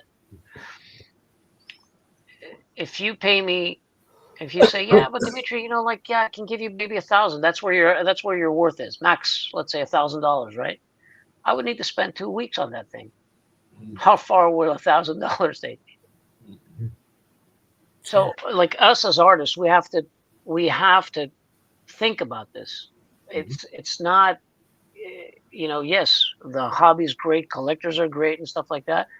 But and I'm talking about artists that basically have a certain value in their work. I'm not talking about somebody that's starting out. Unfortunately, the person that starts out, I'm not going to say they have to pay their dues. I hate the part where people have to do things for free. I don't agree with that. It doesn't matter what the level is. But yes, they have to go a certain route. It's like starting off. I have a different way of saying it. It's like embrace the bottom of the totem pole. And it just means like, when you start at the bottom, like don't rush to get to the top, like own your time there, because that's really where you're going to learn the skills that's going to make you a top whatever. This applies to beyond. It applies, for sure it applies to everything. You know what the problem is though, just doing a 9-to-5 job. Mm-hmm. You're familiar with what functions you have to perform in. You go, you do it, then you leave. Mm-hmm. With art, it's not that there was something special or anything like that. It's Mm-hmm. It's not that. It's just that there's different types of pressures involved. Mm-hmm. From your own ego that can bury you, because your ego also will fuel you to become better. And I can attest to that. That basically, if I didn't have that growing up, I would not have managed to pull through. It was my ego that would not allow me to basically give up. Mm-hmm. But with all this comes a price. At one point, you burn out. You burn out because sometimes you're giving it your all. You're giving it 200, 300%, and you can be basically making masterful work or work that is just as good as something else out there, right? And you're not getting your break. Mm-hmm. Look, my story, getting the Marvel masterpieces, it's a long path. I've explained partial part of it to you and also to Joshua. It didn't happen overnight. Right. But I made myself available. But it wasn't easy, But there's others that have gone through even worse times. And there were, and you know what? When I did the Marvel masterpiece, I can tell you there was 100 other artists way ahead of me that could have gotten the job or should have gotten the job. Mm-hmm. Okay, so it's now again, if I didn't get the job, you wouldn't have seen some of the stuff that I made, right? So we can look at it. Yeah, we can look at it that yes, they would have never, right? They would have never happened. But it's always what hard. happened was supposed to happen. You know what I mean? Like it's right, but it's hard, Mm-hmm. and because this is, we wish it could be a 9-to-5. There's a select few that function, under it's like it's a 9-to-5. They're machines, right? And they can do it. For some of us, it's not the same thing. Yeah. I will spend more time thinking about the sketch, and the design of something, than I basically rendering it.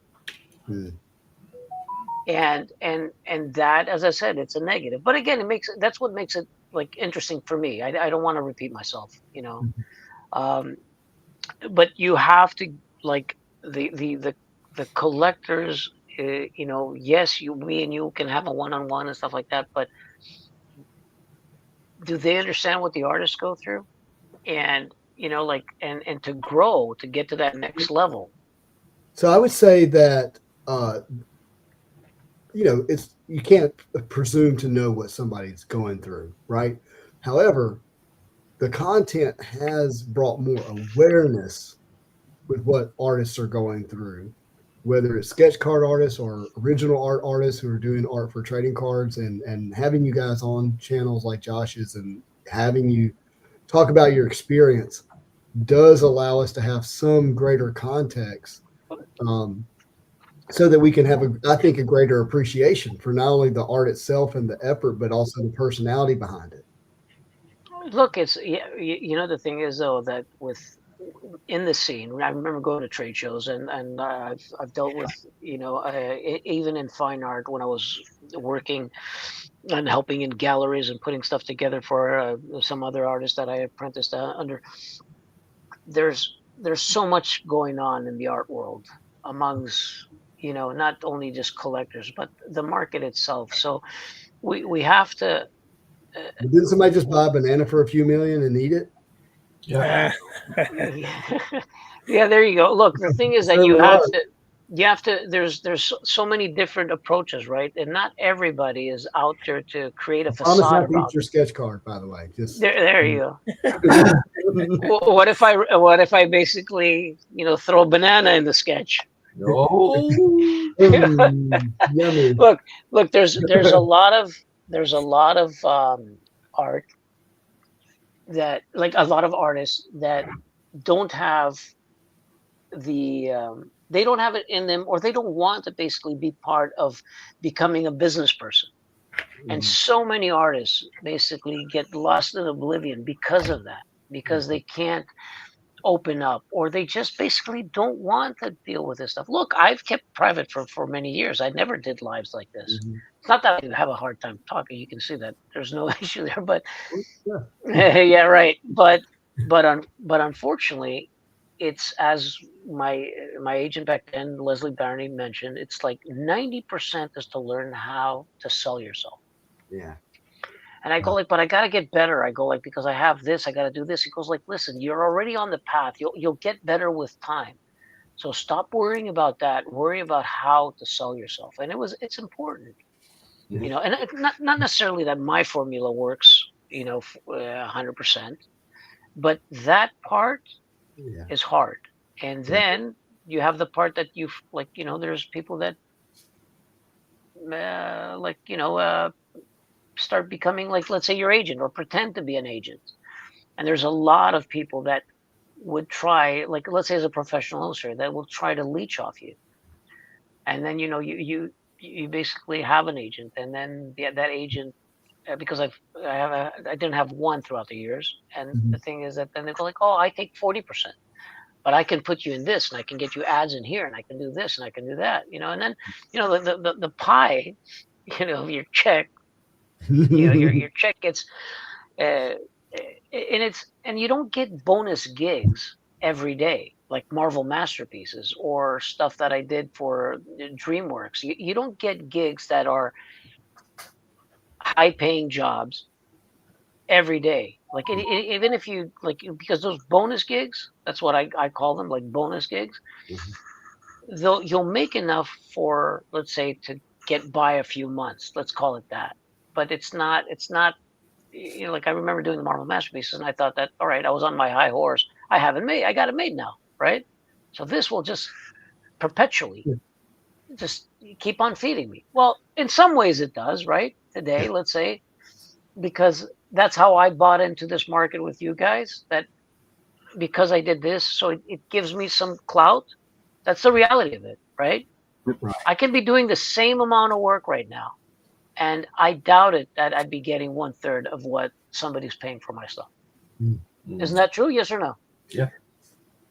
Yeah, it's no doubt, but it's hard for me to not be honest with my thought, which is, if you showed up as a new artist with exactly your style and skill today, you would get there pretty quickly. It got like your entry fee was already paid with 95 masterpieces. You know what I mean?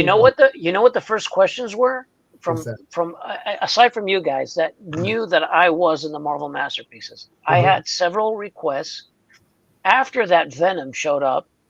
Yeah, you know which one, right? Then we're not. We're not saying who has it, right? So after that Venom showed up, I had several requests. One of the first questions that is like, have you been on? Were you a sketch card artist on the set? That's what I was asked. This is what that was the number one thing that. So I'm like, wow. I go like, I ask that question a different way. The way I ask it is like, hey, do you happen to have any AP blanks from Upper Deck? Yes or no? No, but I think the point that Dimitri's is making there is this, and I brought this up in conversation with somebody recently. There's been so much new blood into the community, into the hobby in the last year and a half, that people have. They're so new and so green that they just don't know, right? They've just been exposed to it. They're like, okay, masterpieces, Fleer, Ultra Wolverine. That's when they came in. They don't know what happened before. Oh, I was talking to somebody the other day about sketches like this because I haven't had any sketches. Not to make this about me, but like I haven't had any sketches in the market for a long time because the last set I worked on was Premiere 2 years ago, right? It just happened to get released now. There's people messaging me that don't know who I am. And I'm not saying you should know who I am, but like I've been around since 2017. Yeah. I haven't been on a set in the last year and a half, but if you've come to the hobby in the last year and a half, you don't know any better or any worse. Yeah. And if you haven't been exposed to the original masterpieces and original sets and you're just new to the hobby, like Dimitri, you had one guy call you out like you don't know anything about collecting or something. Yeah. Right? Like one makes like I just I'm the guy you're collecting. What are you talking about? Yeah. No, but here's the thing. Look, I mean, there's people doing it for different reasons. Do I enjoy doing the cards? Yeah, I enjoy doing the artwork. Like, I mean. Was it a new medium for me because of the size? Yes. Can I draw small details? Yes, I can. But can I draw consistently? Sit down and do these little cards? I had to do some test runs. These two pieces, the one that I showed you earlier, like this one here, that was a test to see if I can do it and in the level that I want to basically make some artwork. So that's why these weren't commissions. They were just me trying to figure out what's the best approach. And it took a while, a few tests to see, and see if it's worth the effort, because you're kind of getting blinded. I'm here with magnifying glasses and different pair of glasses when I'm doing this. I see all three of you wearing glasses. I know why. Yeah, I changed. Yeah, I put a different pair before so I can see what I was doing. And so I had to see if I can do it. So so yes, I'm enjoying the artwork, but I also want to get compensated for it accordingly. Now, yes, do I see the price that the NARP piece sold? Should I basically demand those prices? I understand why the NARP piece is at that price. So I accept that. I get it. Right. So what my prices are, it's going to be determined basically of what I can output. And then you guys will basically either appreciate it or basically put a cap on it. That's how it goes. But now here's the other thing that, I mean, I'm not gonna mention names, but there's a lot of work out there right now that people are literally copying AI images, and in Marvel sketch cards, just to be specific. Yes. Not well, yeah. There's guys that listen. There's guys that have some A/B skill out there, and it's very easy to go to Midjourney. I got Midjourney here. I've generated thousands of images and playing with it. I have a print. Not as a reference piece, but like making the. They're copying listen, here's the thing, Justin. Like tracing. You don't have to trace. When you have a reference piece, it's like painting with numbers.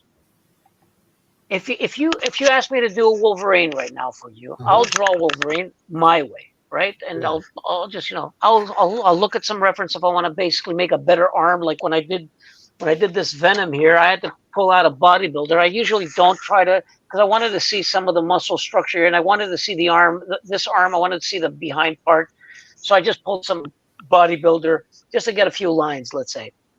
And we all do that. We all, kind of use reference, and then some of the elements get locked in our head. I like to have reference. I don't have the human anatomy memorized.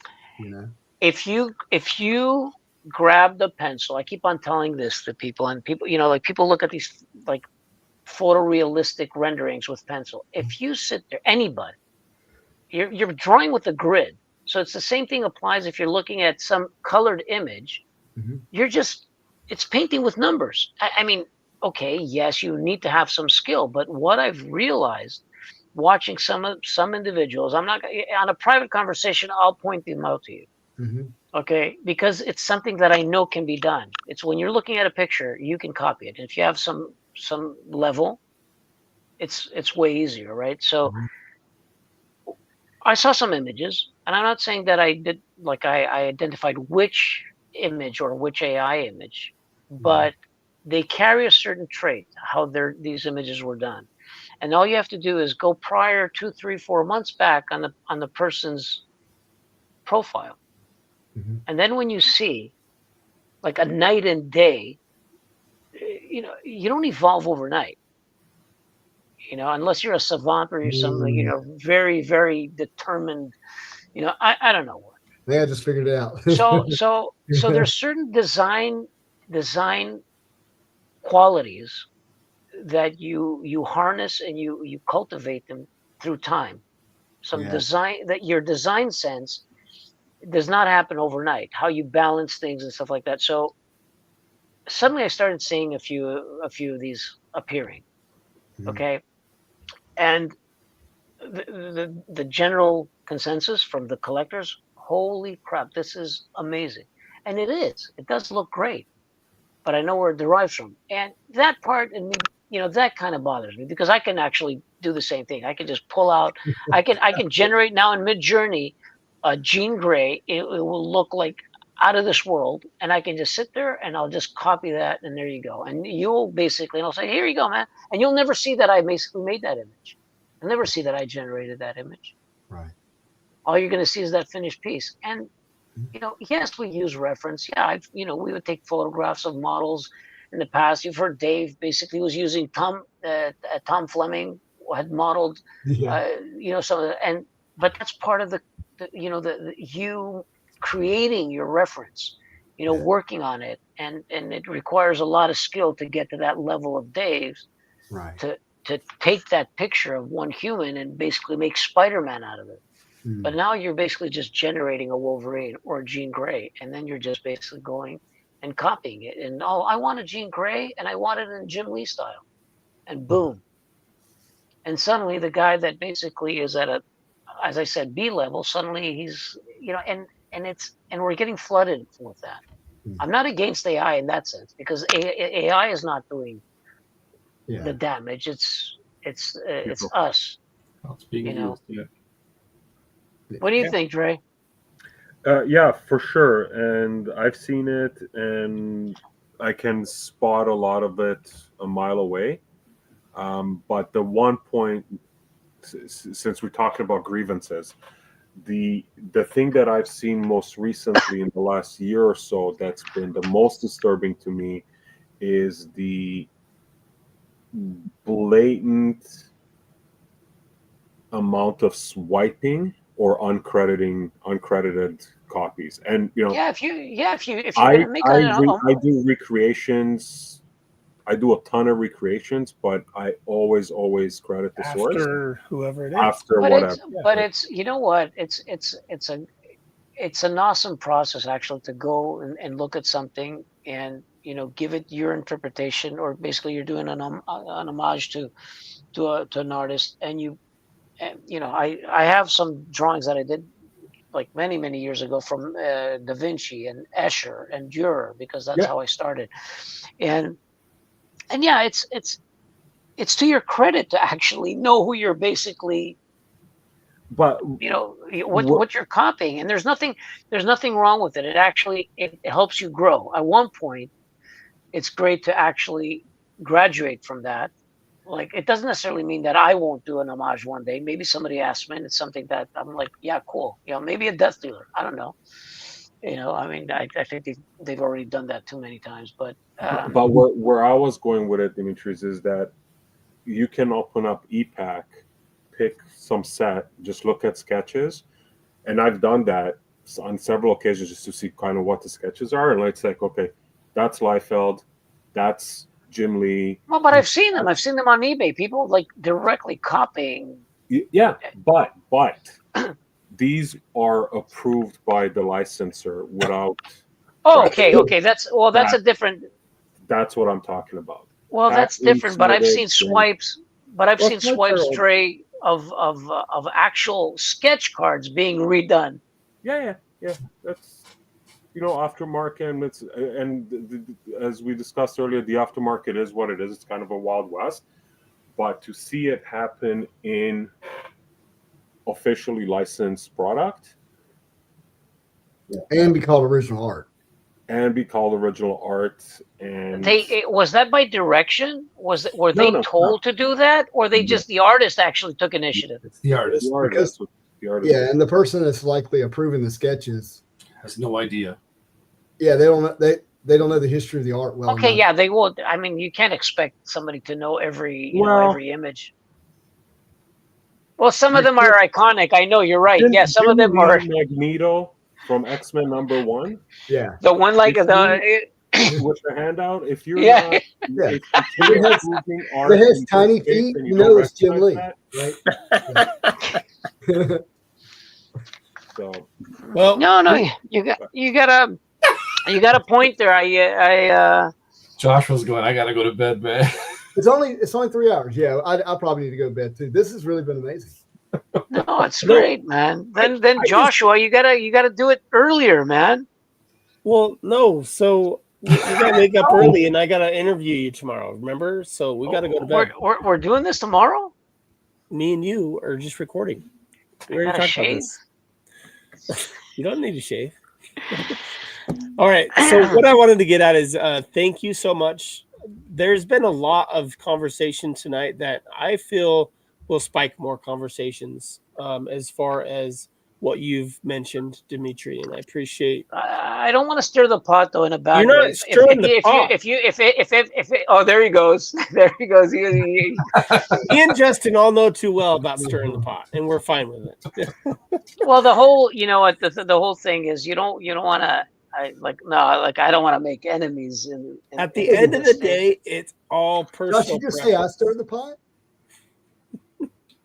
That's not always the pot all the time, Justin. What are you talking about? Oh, that's the part. Wow. Well, I've witnessed some animosity sometimes in the groups between moderators and administrators, and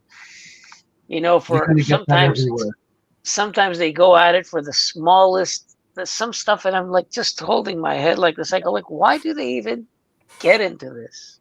It's a waste of energy. It's. I think it's all about fun, right? I mean, and that was one of the reasons I basically slowed down and I pulled away from the industry because I was losing the fun in it. Castro's comment. What did he say? MODOK wasn't mentioned. Moduki was not mentioned. Hold on. Speaking of Moduki. Oh, Moduki. I have never done MODOK. Sure. There's a reason. There's a reason. No one else other than Castro wants to see it. There you go, Castro. There's your Moduki. But Scanlans are phenomenal, though. Oh, there's your Madukis. Nice. What's the one behind your hand? Why are you hiding? He can't show it. He can't show it because that's the one. That is the one that someone selected. Yeah. Oh, okay. Tony's a pro. This is not his first gender reveal.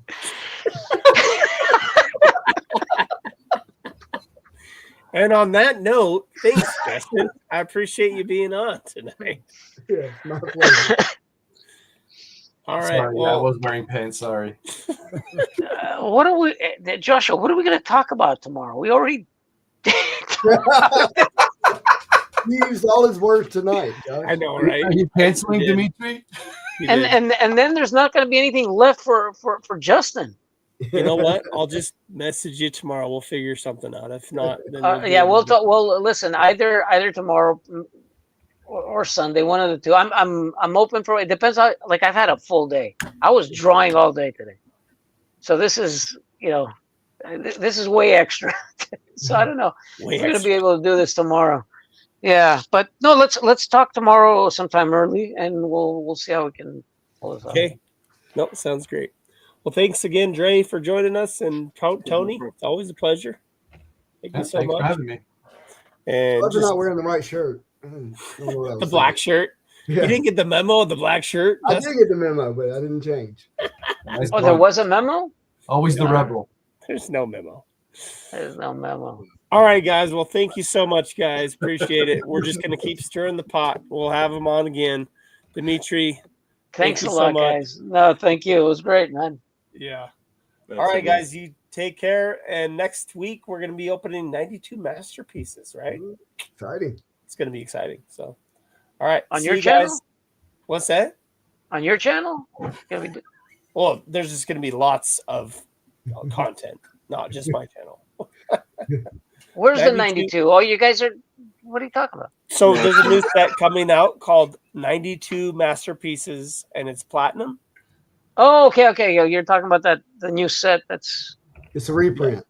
It is a reprint. Yeah, yeah, but it's a platinum set, so it's chrome and all that. So does Jesco get royalties for that? You'll have to message him, but I don't know. So. He didn't know it was being released. If that helps you. Well, I found some of our cards in some game. There was some Marvel Masterpieces from 95. And then we'll finish I know, seriously. Hey, see you guys. Have a good night. Take care, man. We're never gonna.